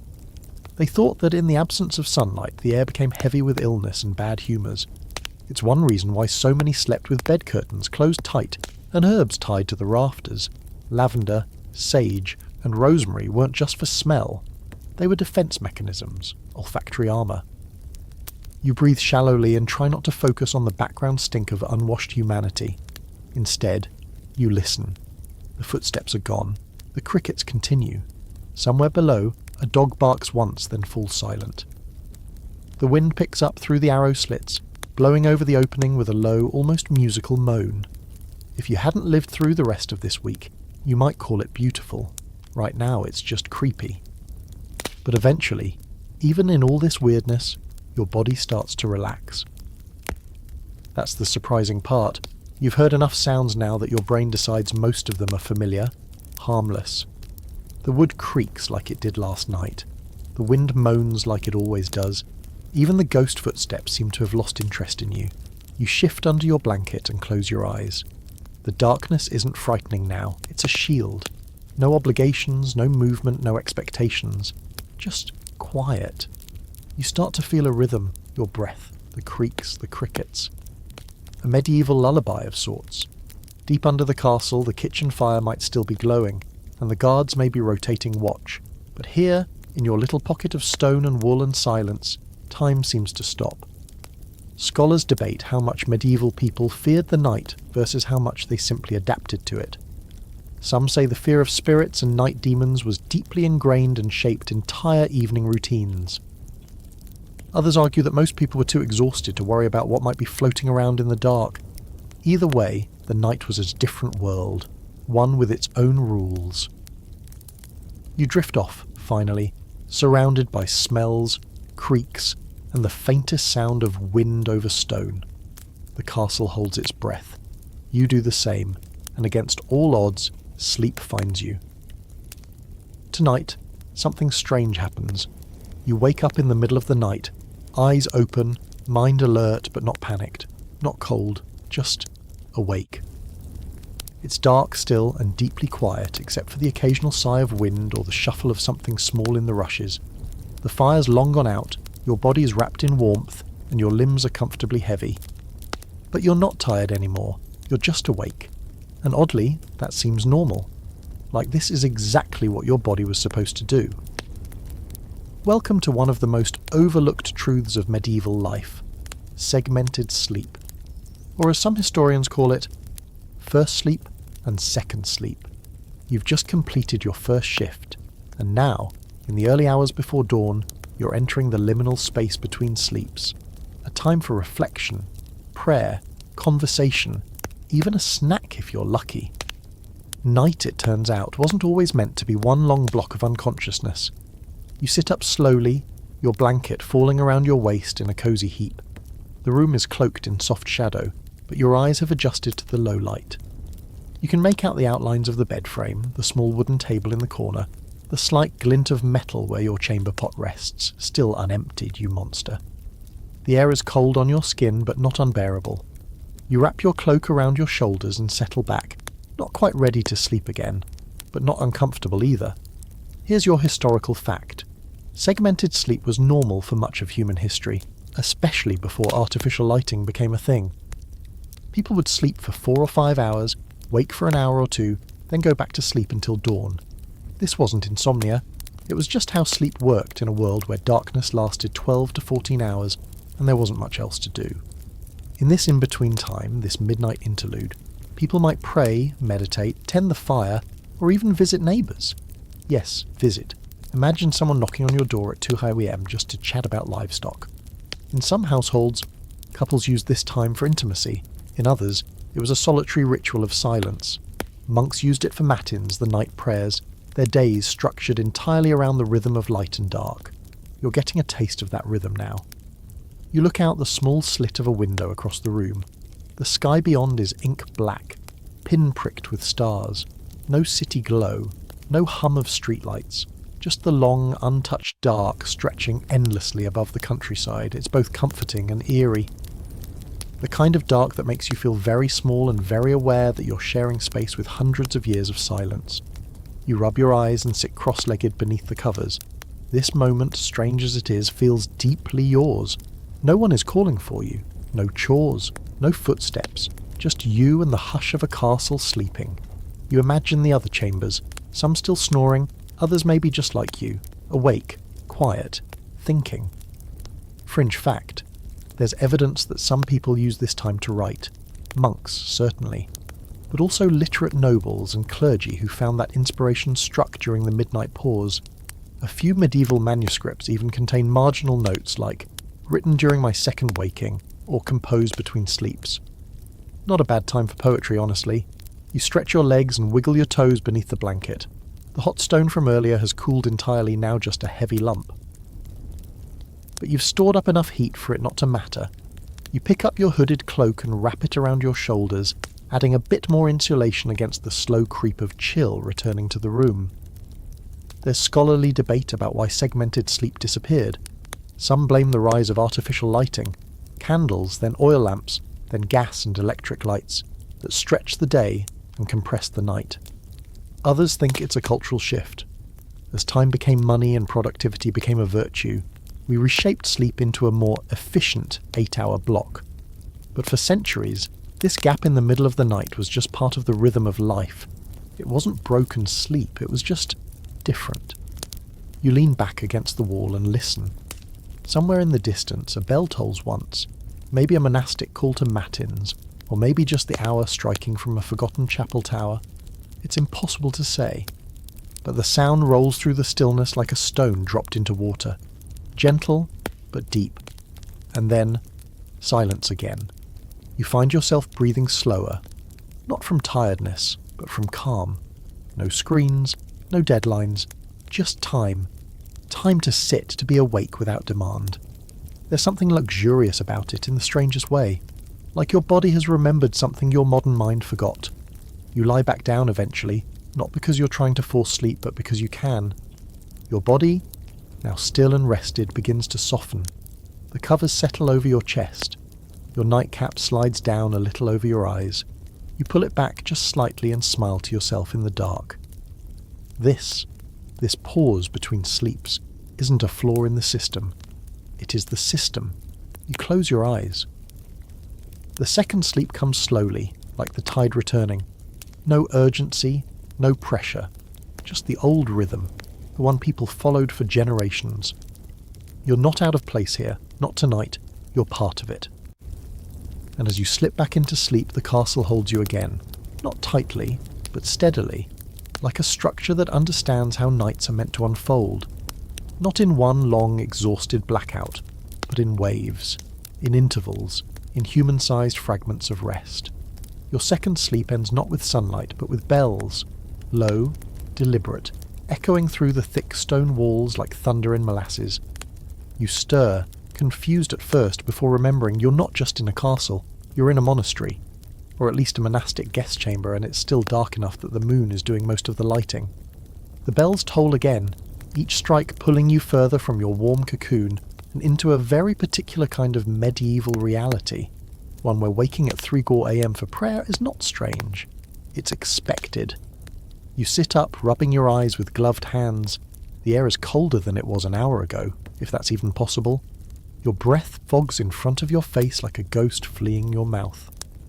Outside the door you hear the quiet rustle of sandals on stone, the creak of old wood, the murmured shuffle of a dozen others, monks, novices, perhaps a guest or two, all rising for matins, the first service of the day, or the last of the night, depending on how you want to frame it. Your chamber is small and austere.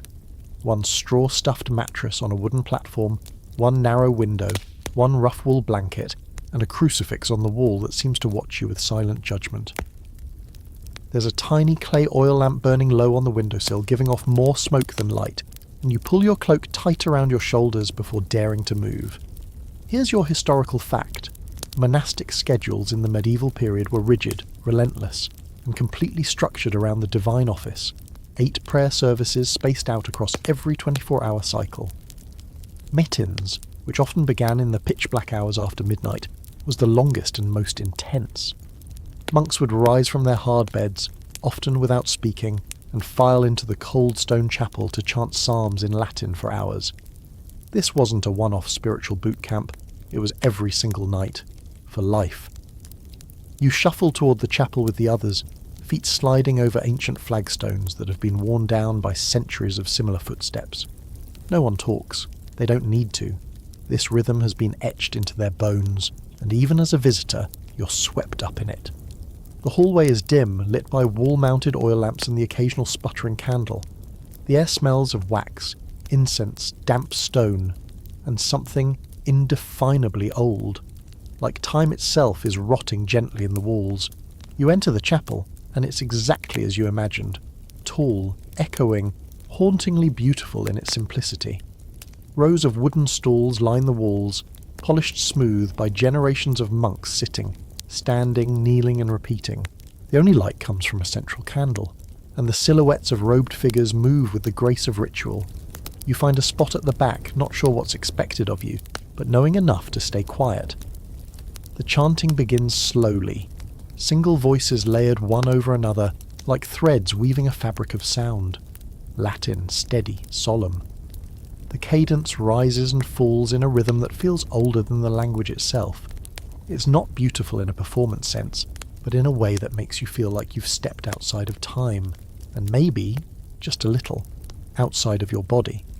Fringe fact, Matins was believed to be the most spiritually potent hour, a time when the soul was closest to God, unencumbered by the distractions of daylight or food or conversation.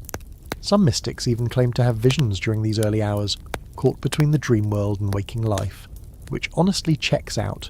You haven't had coffee, your feet are half frozen, and you're pretty sure your mind left your body 15 minutes ago. You stay through most of the service, alternating between seated and standing positions as the monks shift in unison. There's comfort in the repetition, even if you don't understand the words.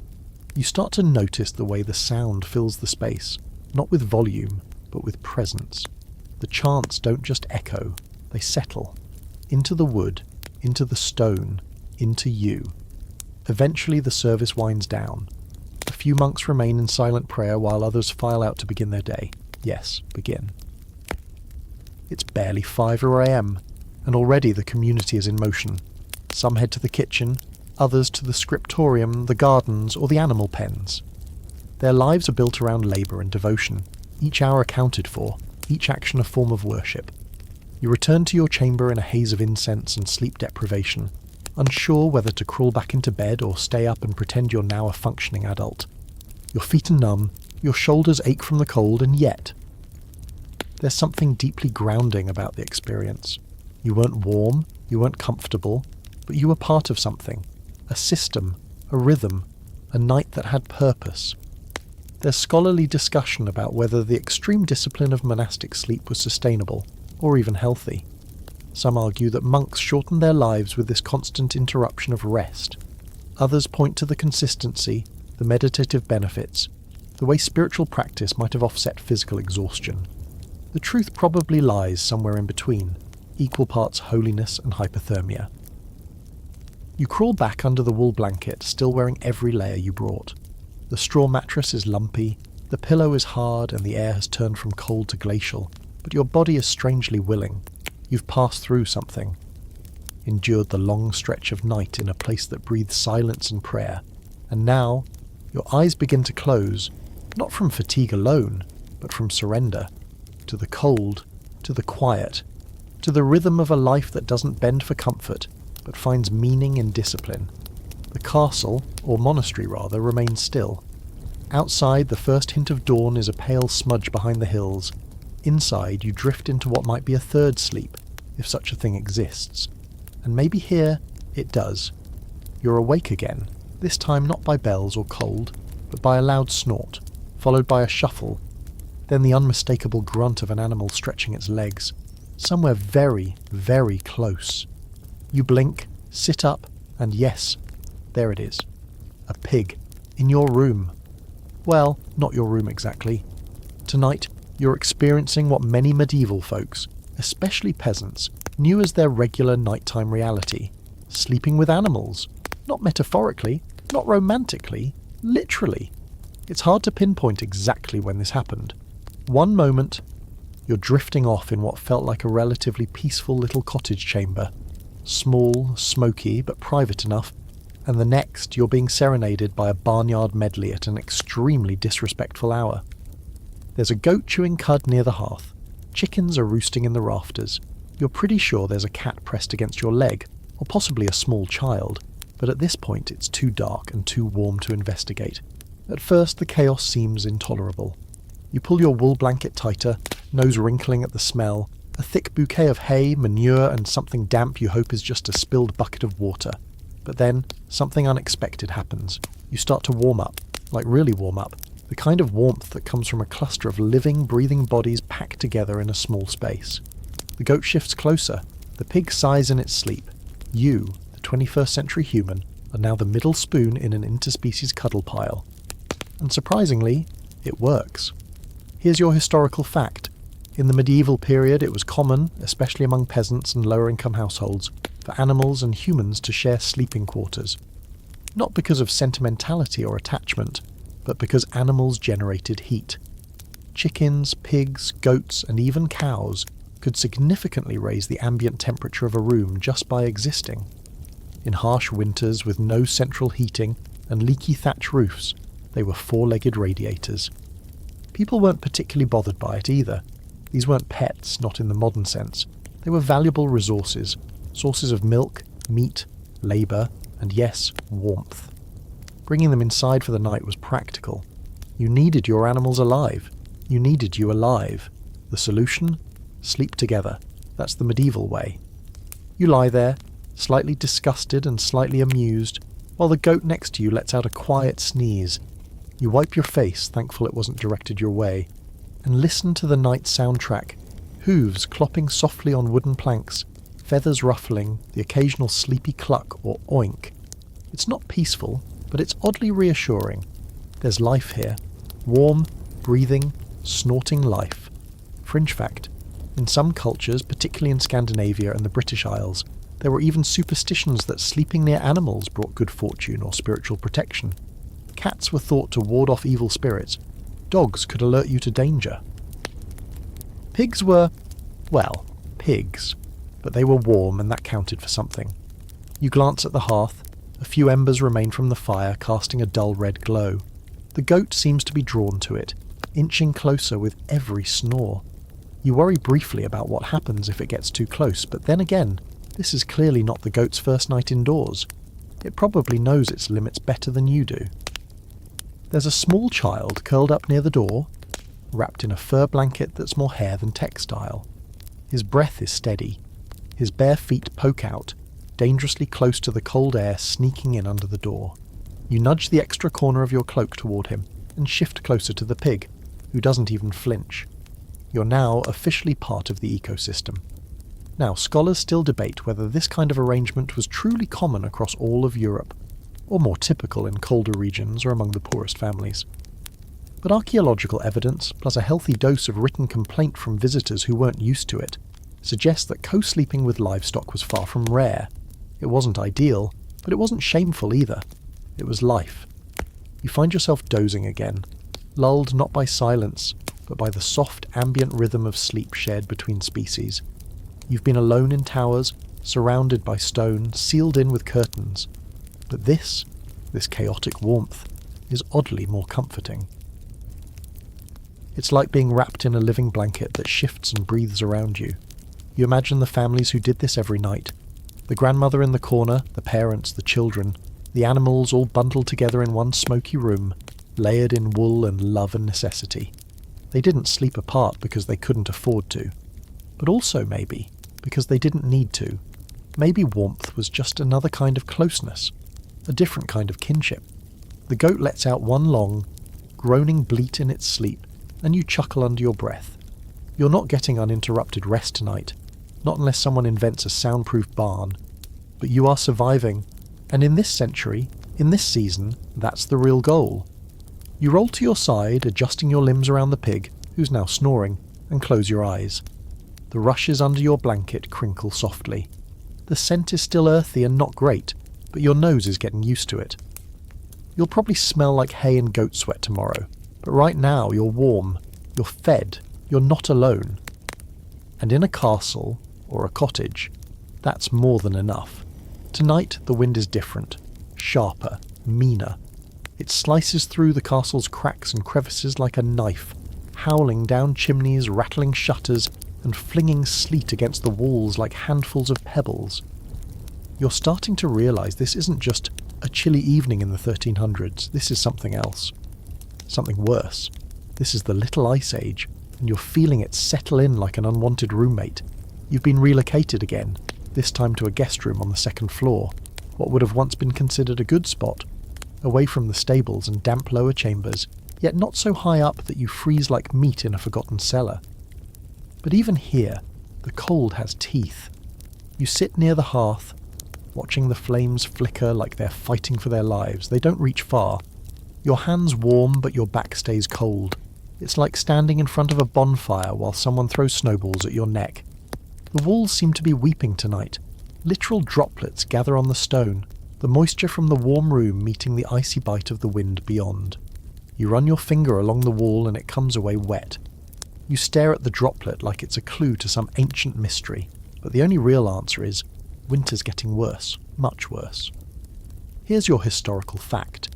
The Little Ice Age wasn't one event, but a series of colder than usual periods that stretched roughly from the 14th to the 19th century.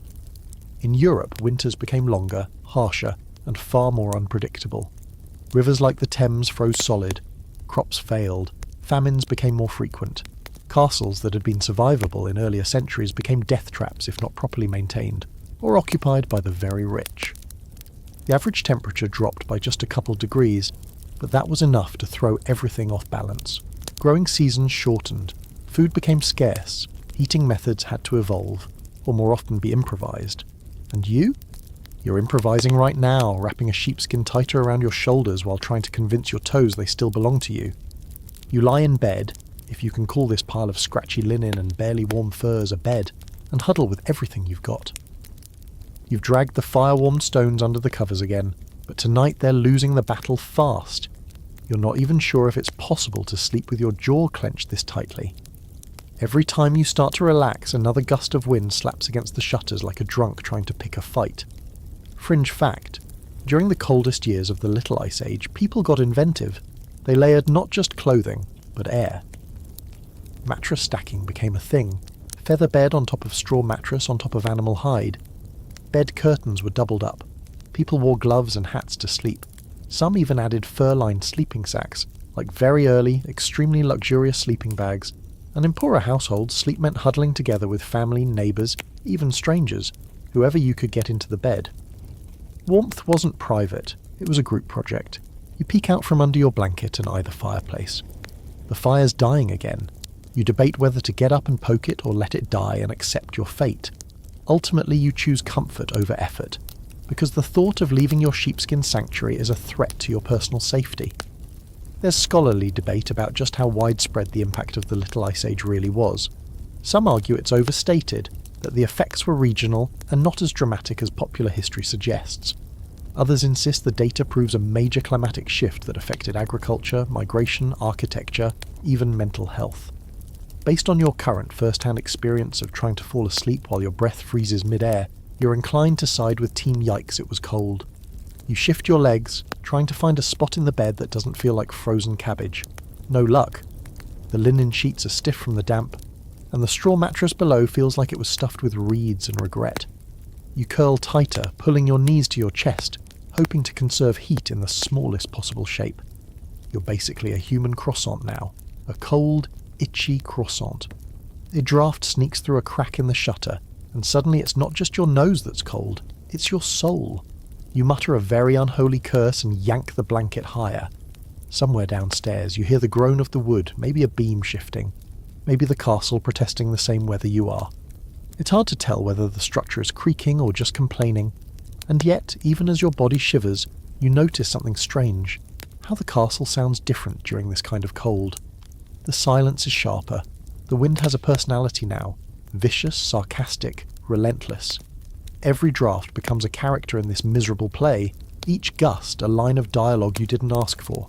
The cold isn't just a condition, it's a presence. You try to remember what warmth even feels like. You picture summer, bright sun, sweating under layers of wool, the itchiness of heat rather than cold. At this point, even a lukewarm bath would feel like a spa treatment. But those are distant dreams. Right now, it's just you, the stone, the furs, and the wind. A medieval quartet playing the Symphony of Suffering in G minor. Still, eventually, exhaustion wins. Your body, tired of shivering, begins to relax by force. You slip into a strange kind of sleep. Fitful, shallow, but rest all the same. Your dreams are vivid, strange, touched by the cold. You dream of fire that won't catch, of warm bread just out of reach, of wandering through snow barefoot while someone tells you this is normal for this time of year. You wake once more near dawn, breath still visible, limbs numb, but not frozen. Not quite. You've survived another night, and in the little ice age that counts as a solid win. Tonight, things are different. There's music in the halls, candles flicker in every window, the scent of roasting meat, warm ale, and something sweet, maybe honey or cinnamon, drifts up the stairs and curls around your nose like an invitation. And for the first time in what feels like 100 years, you're not trudging to bed like a defeated soldier returning from the front lines of frostbite. No, tonight is a festival night. Winter has not gone away, but for a few short hours, it's been told to stay outside. You're in the Great Hall again, but it's unrecognisable. The fire is massive, roaring like a beast in the hearth, casting golden light across long wooden tables stacked with trenchers, pitchers, bread loaves, and so many kinds of meat you lose count. There's music, someone thumping a drum, another strumming a harp, and laughter, loud and frequent, echoing off the rafters with such joy that it drowns out the wind beyond the walls. You feel like you've stumbled into a medieval snow globe full of warmth, food, and temporary forgetfulness. It's a winter festival night, likely around the solstice, or maybe during Christmastide, which in medieval Europe stretched well beyond just December 25th. You're wrapped in your thickest cloak, still a little damp from snow that clings to the hem, but inside none of that matters. You're handed a wooden cup of warm spiced ale and a slice of meat that tastes like celebration. And for once, your body stops tensing against the cold. You sit, you eat, you drink, and eventually, as the fire burns lower and the dancing slows, people begin to sleep. But no one goes off to their chambers. Not tonight. Tonight, the hall itself becomes a bedchamber. Here's your historical fact. During winter feasts and holy days, it wasn't unusual for large groups, guests, servants, even the Lord's own family, to sleep right there in the hall after the festivities ended. Beds would be made from cloaks, blankets, and straw thrown down across the rush-covered floor. The fire remained stoked all night, and the shared body heat of dozens of people kept the space warmer than most private rooms ever could. You claim a spot not far from the hearth, tucking your cloak beneath you like a mattress and pulling a fur over your shoulders. Someone nearby offers you another drink, a weaker ale this time, meant to settle the stomach and warm the limbs. You sip it slowly, letting the warmth bloom in your chest. Around you, people are laughing in their sleep or snoring or murmuring prayers. It's crowded, loud, and deeply communal. You've spent so many nights trying to escape the cold alone. Tonight, you're facing it together. And here's a fringe fact that's as delightful as it is weird. In some regions, during the darkest days of winter, people believed that the warmth of community, the literal heat generated by bodies gathered in celebration, had magical properties. Some even claimed it could repel evil spirits or bring blessings for the coming year. You look around at the red noses, the crumpled cloaks, the breadcrumbs on chins, and honestly, you kind of believe it. There's something infectious about this energy. People tell stories, some in Latin, some in local dialects you only half understand. You catch phrases about saints, monsters, snow demons, and one particularly suspicious goat. Someone sings a song with no melody but a lot of feeling, and no one tells them to stop.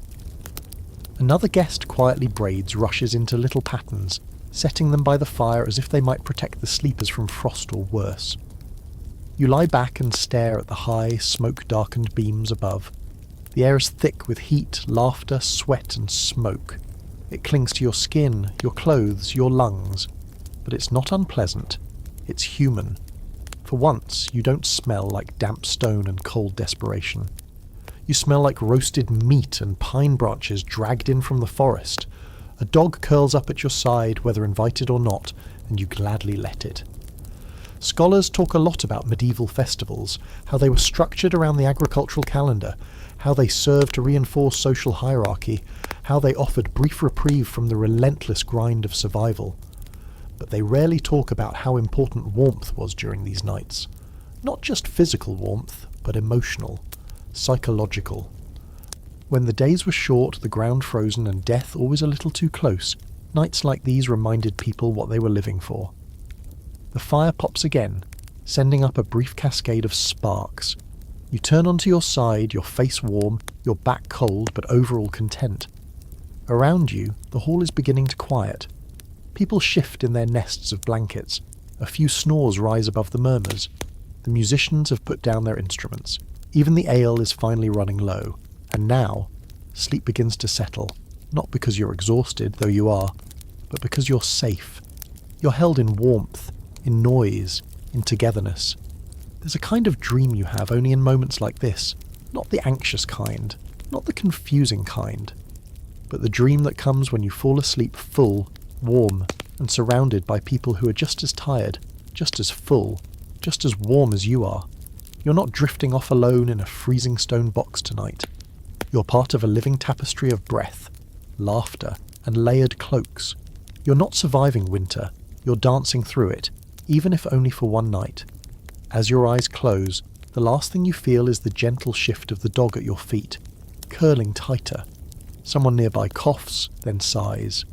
Another voice mutters something about stars. You smile, not quite understanding the words, but understanding the feeling. Tonight, the cold didn't win. Not even close. You wake to the smell of smoke and wool and someone else's morning breath. The great hall is quiet now, save for the soft crackle of dying embers in the hearth and the occasional creak of someone stretching too quickly after a long floor-bound sleep. Your limbs protest as you sit up, your hip reminding you that stone, straw and beer are a powerful but unforgiving combination. The fur you pulled over yourself during the feast has half slipped away, and the dog that claimed your feet sometime during the night is now using your shin as a pillow. You let it stay. It's earned it. You all have.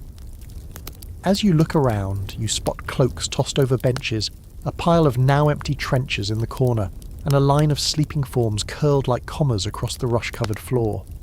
The fire's dying, but the room still holds the memory of last night's warmth like a shared secret. You bundle up again, not because you're cold now, but because you know it's coming. You know what waits for you the moment you step outside this bubble of human heat and celebration. And so tonight, your final night in this slow, freezing journey through medieval slumber, you turn your attention to what it all came down to, more than fire or feast or fur, wool. Not the soft merino from modern shops. Not that one sweater in your closet that actually breathes well and makes you look like a confident traveller on a weekend in the Alps. No, medieval wool was heavy, it was scratchy. It smelled like sheep in the rain. But it was life. The peasants wore it. The nobles layered it. The monks practically wrapped themselves in it like spiritual burritos. And at night, whether you were snuggled between feather mattresses or huddled beside pigs, wool was there. You run your hand over your blanket, a dense, tightly woven rectangle of survival. It's stiff from use, and probably laced with a bit of leftover mead and goat hair. But it works. Even in the great stone refrigerator that is this castle, you were warm. And that's thanks to this scratchy miracle fibre. Here's your historical fact. Wool was the dominant fabric of medieval Europe. Not just for clothing, but for bedding, curtains, even wall hangings. Its insulating properties were unparalleled at the time, unlike linen, which was breathable but didn't trap heat well, or silk, which was outrageously expensive and offered little protection against the cold. Wool was the material that kept people alive through winter after winter. It absorbed moisture without feeling wet. It held heat close to the body, and importantly, it was relatively easy to produce locally. Sheep were everywhere, especially in Britain and the Low Countries. Wool became not just a material, but an economy, a lifeline, and a livelihood. Fringe fact: in some towns, laws were passed requiring people to be buried in wool. That's right, buried. It was part of a 17th century effort in England to bolster the wool trade, but the sentiment existed earlier. Wool was sacred. It followed you from cradle to grave and sometimes into the afterlife. You didn't just wear wool, you lived in it. You stand and wrap your cloak tightly around you, feeling its familiar weight settle across your shoulders like armour. There's something comforting in its texture, even if it does itch a bit when it rubs against your neck. You layer it over your tunic, your hose, your second shirt, your linen undershirt, because that's another truth you've learned on this journey. Medieval layering was an art form. You didn't just throw on one warm garment, you built heat, from the skin out, linen to wick sweat, wool to hold warmth, fur for insulation, a cloak to block wind, each layer added to the tiny fortress you carried around your body. And when you slept, you carried that fortress into bed with you, literally. You think about the noble lady in her bedchamber, her wool-lined mattress stacked with furs and featherbeds, the servant huddled beside the kitchen fire, wool shawl wrapped tightly as a second skin, the monk in his cell, wrapped in a simple habit, covered in a blanket likely passed down through 5 abbots before him. The peasant family curled together on a wooden platform, sharing cloaks and breaths, and the scent of lanolin rising from every stitch. There's scholarly debate about how refined medieval wool garments really were. Some argue they were coarsely made, heavy and awkward. Others suggest skilled weavers and fullers created surprisingly fine fabrics, especially for the wealthy. But regardless of the finish, wool was trusted. It was always there. It was what you reached for first when winter clawed at your door or your windowless cottage wall. You settle back down near the fire, poking the last of the embers with a stick until they flare one last time. It won't last, but it's something. People are starting to wake now. The hall murmurs with groggy voices and stretching limbs. Someone is coughing, someone else is laughing softly, already retelling stories from the night before. You hear a child ask for bread, and someone else yawn loud enough to shake the rafters. No one's in a rush. Everyone is soaking up the last bits of shared warmth before the day begins. Your blanket still clings to your shoulders, and you find yourself grateful for it in a way that's hard to articulate. Not just because it kept you warm, but because it reminds you that warmth in this world isn't just about fire or fortune. It's about layers, not just literal ones, but layers of community, effort, ingenuity, and adaptation. People in castles didn't survive winter by accident. They planned for it. They worked for it. They wove their lives around it, sometimes quite literally. As you stretch out your legs and pull your cloak around you like a second skin, you understand something simple and beautiful. In the Middle Ages, survival wasn't one dramatic gesture. It was thousands of small choices. A log on the fire, a wool cap before bed, a hot stone placed at your feet, a goat brought inside for the night, a blanket, scratchy and thick, pulled up just high enough to cover your ears. Wool didn't make winter pleasant, but it made it possible. Tonight, everything hurts. Your back is sore, your legs are stiff. Your neck feels like it's been in a tug-of-war with gravity. And worst of all, you're still in your chainmail. That's right. Tonight, you're sleeping in armour, and not metaphorically either. You're spending the night as a soldier on watch, or a night between battles, or maybe just some poor fool who didn't have time to take off his gear before collapsing on whatever horizontal surface he could find. Either way, this is the least glamorous night of your medieval sleep saga. You lie down, or attempt to, on a wooden bench in a corner chamber near the outer curtain wall. The room is small, stark, and smells vaguely of damp leather and regret. There's no mattress, no blanket, and certainly no featherbed. Just a stack of old sacks and a wool cloak that someone had the decency to throw over your legs. The fire in the brazier is long dead, and the torch in the iron sconce is spitting smoke like it's holding a grudge. The stone beneath you is cold. Your chainmail is colder. You try to shift into a more comfortable position, but every movement is accompanied by a chorus of tiny clinks, like coins falling one by one into a donation box. Your armour is tight across the shoulders, loose at the knees, and absolutely determined to bite into your collarbone every time you exhale. It's not even a full suit, just a hauberk and coif over padded gambeson, but it may as well be a prison. Here's your historical fact. Medieval soldiers, guards, and knights sometimes had to sleep in their armour.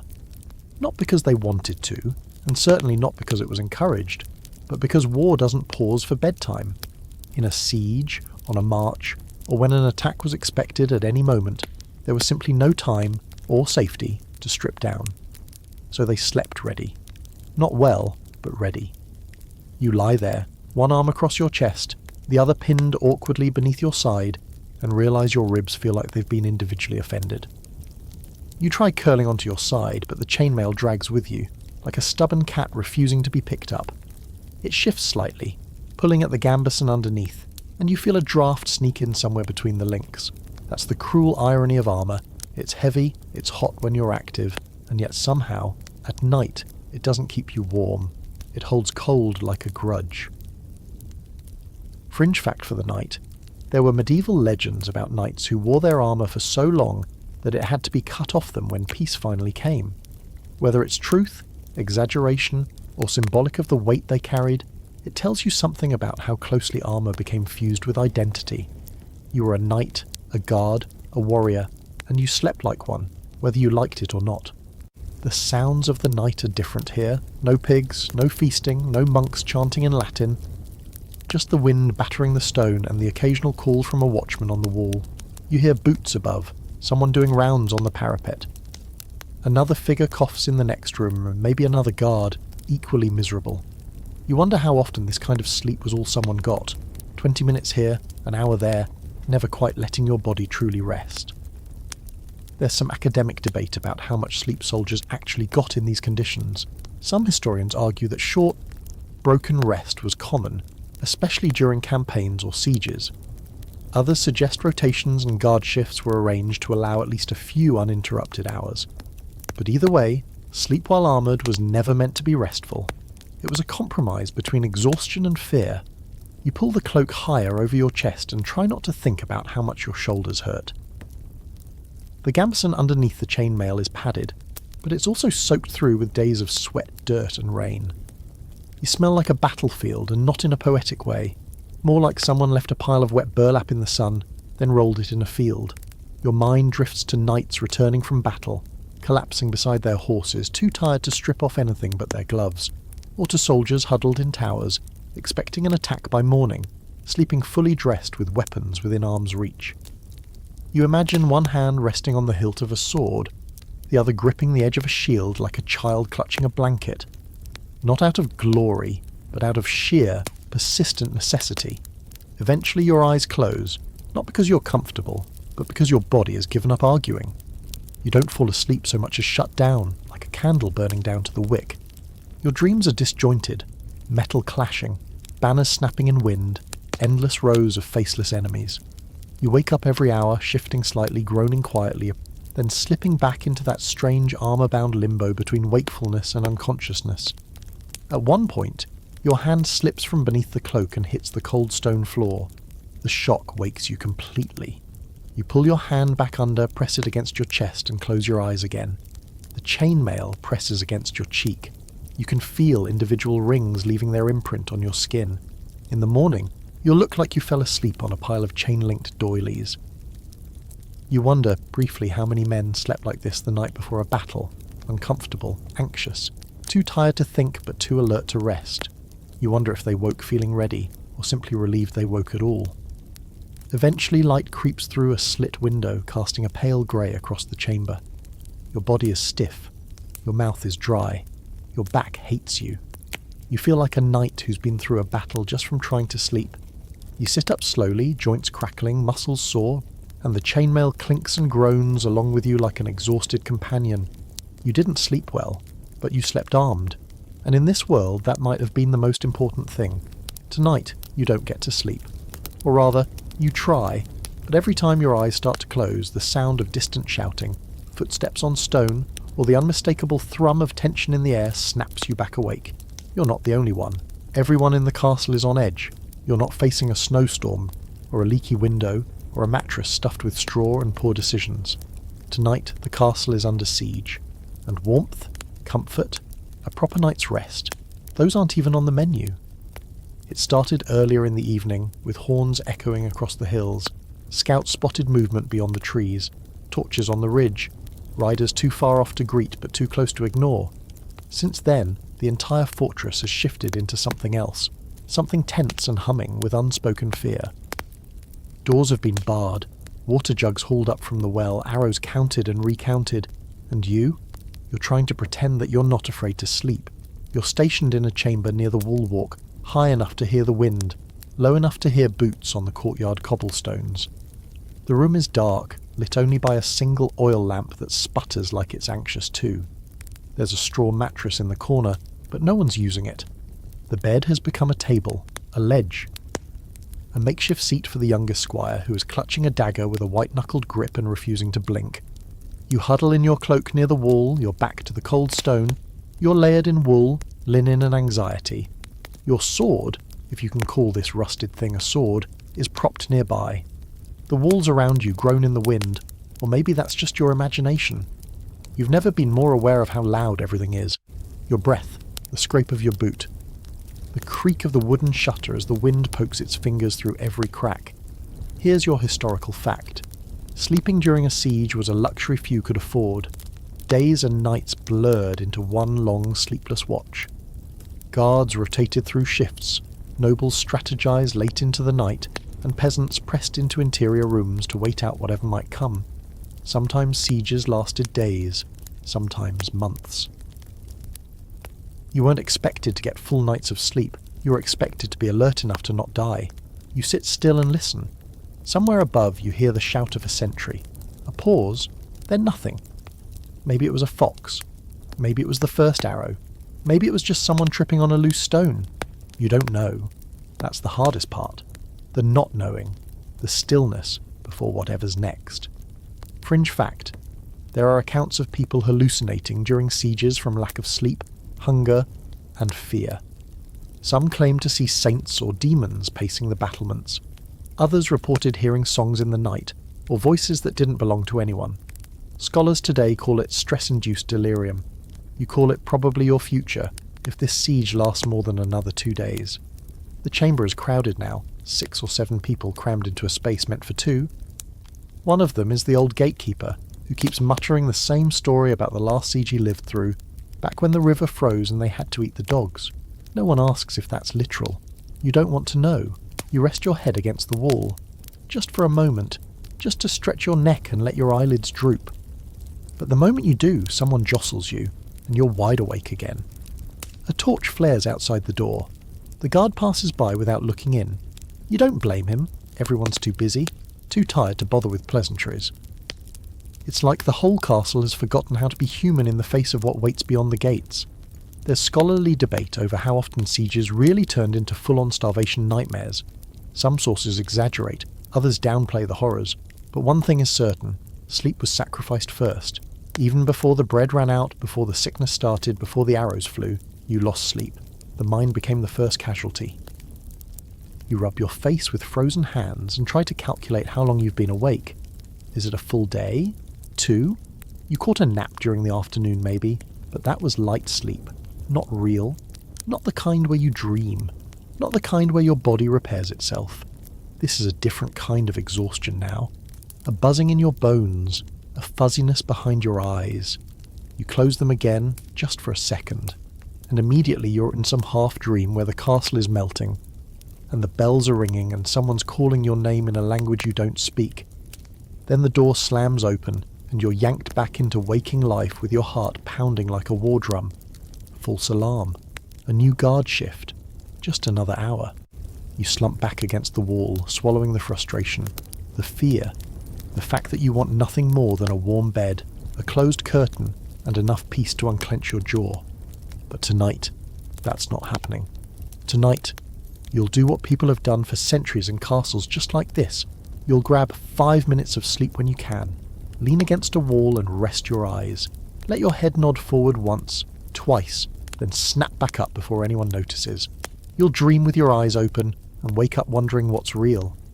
You'll survive the night by pieces. The torchlight outside dims again.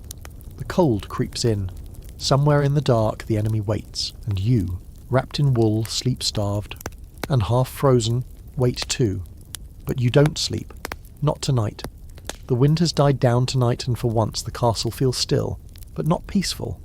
There's a heavy quiet hanging in the air, thicker than fog, heavier than stone. The kind of quiet that doesn't come from rest but from exhaustion, from bodies pushed past their limit, from days without sun and nights without sleep. You're in a side chamber now, tucked into what used to be a chapel and is now something else entirely, a makeshift infirmary, and the only thing worse than not sleeping is watching others try to. You lie on the floor beside a bundle of rags you're calling a pillow, breathing in the mingled scent of herbs, sour linens, and something sharper, something that smells like sickness. Around you are the groans and coughs of people who didn't get out of the way fast enough. Castle life, already hard enough in winter, has been invaded by something worse than cold, worse than war, disease. It started as a cough, then a fever, then more bodies arriving in the night. Now the chapel is filled wall to wall with moaning, shivering figures wrapped in wool and whatever dignity they still have left. Some sleep, some don't. A few thrash in their beds, caught in fever dreams. You don't know who half these people are. You don't ask. Here's your historical fact. Castles were breeding grounds for disease. The combination of close quarters, poor sanitation, and limited airflow meant that once illness entered the walls, it spread fast. Typhoid, dysentery, the plague, even just influenza could devastate a garrison or a household. In winter it was even worse. Windows stayed shut, waste froze in the corners, and everyone slept closer together in the name of warmth. Germ theory didn't exist yet, but people knew. They knew that when someone started coughing in the Great Hall, it was only a matter of time. You shift slightly, wincing as you disturb your hip. You haven't slept well in days, and now you're sharing a room with people who might not wake up at all. Your body aches from the cold, from the straw mat, from the weight of your own bones. But it's nothing compared to the sounds around you. Raspy breaths, muttered prayers, the occasional sob. And somewhere near the altar, a priest who hasn't slept in just as long is mumbling last rites for the second time tonight. You're not even sure if you're sick. You might be. Your throat is scratchy and your skin feels hot one moment, cold the next. But it could just be fatigue, or fear, or both. You pull your cloak tighter, tugging it up over your mouth and nose like a makeshift barrier against the invisible enemy that's crept into the castle and laid claim to the night. Fringe fact: during the Black Death, people believed that illness was spread by bad smells, miasmas. So they burned herbs, carried scented sachets, even stuffed flowers into their bed linens to purify the air. Here in this chapel-turned-sick room, someone has followed that tradition. A clay bowl of rosemary and lavender smoulders in the corner, filling the space with a smoky sweetness that does almost nothing to hide the scent of sweat and despair. You try to close your eyes, to pretend you're anywhere else, but sleep isn't coming. Not really. Your body is too tense. Your mind won't slow down. You can't help listening to every cough, every shift of straw, every distant footstep from the corridor. You've never felt more fragile, less because of the cold, and more because you're realizing just how thin the veil is between life and death in this place. There's some debate among historians about how illness affected castle sleep routines. Some argue that people simply carried on, resting when they could, ignoring symptoms until they couldn't be ignored. Others suggest that households would shut down entire wings, moving healthy occupants into isolation, or even abandoning castles completely during outbreaks. You're not sure which version of history you're living through. No one said much. There's just an understanding. Don't get too close. Don't breathe too deeply. Don't ask questions. You turn your face into your blanket, trying to find a patch that doesn't smell like mildew. The air is too warm now, thick with illness and breath. Even the stone walls seem to sweat. You'd kill for a cold draft right now, a reminder that the outside world still exists, that there's life beyond this room. But this is your reality now. A place once used for prayers and weddings and candlelit ceremony now reduced to a holding pen for the sick. The stained glass windows above have gone dark, their colours muted in the gloom. Someone coughs again, wet, hacking, painful. and you resist the urge to pull your blanket higher. You've already covered everything you can. You wonder how people did it, how they slept through plague years, famine winters, sick beds crowded into chapels and kitchens. Maybe they didn't. Maybe, like you, they simply rested in fragments. Snatches of sleep caught between fear and responsibility. Maybe that was the best they could hope for. Eventually your body gives in, not to real sleep, but to that shallow drift you've come to recognize. A limbo of awareness. Your limbs go slack, your breathing evens out, but your mind is still half watching, still half listening. You dream briefly of warmth and fresh air and a bed that doesn't stink of rosemary and rot. Then you're jolted awake by someone nearby crying out in their sleep. You blink, heart racing, and remember exactly where you are. And somehow, that might be the worst part. You're not afraid of dying. You're afraid of not being able to rest before it happens. The castle is quiet tonight, not the tense, brittle quiet of a siege. Not the heavy hush of sickness, but a deeper kind of silence. The one that comes after everything. After the fire's gone out, after the laughter's faded, after the fear's passed, or at least grown tired of pacing the halls.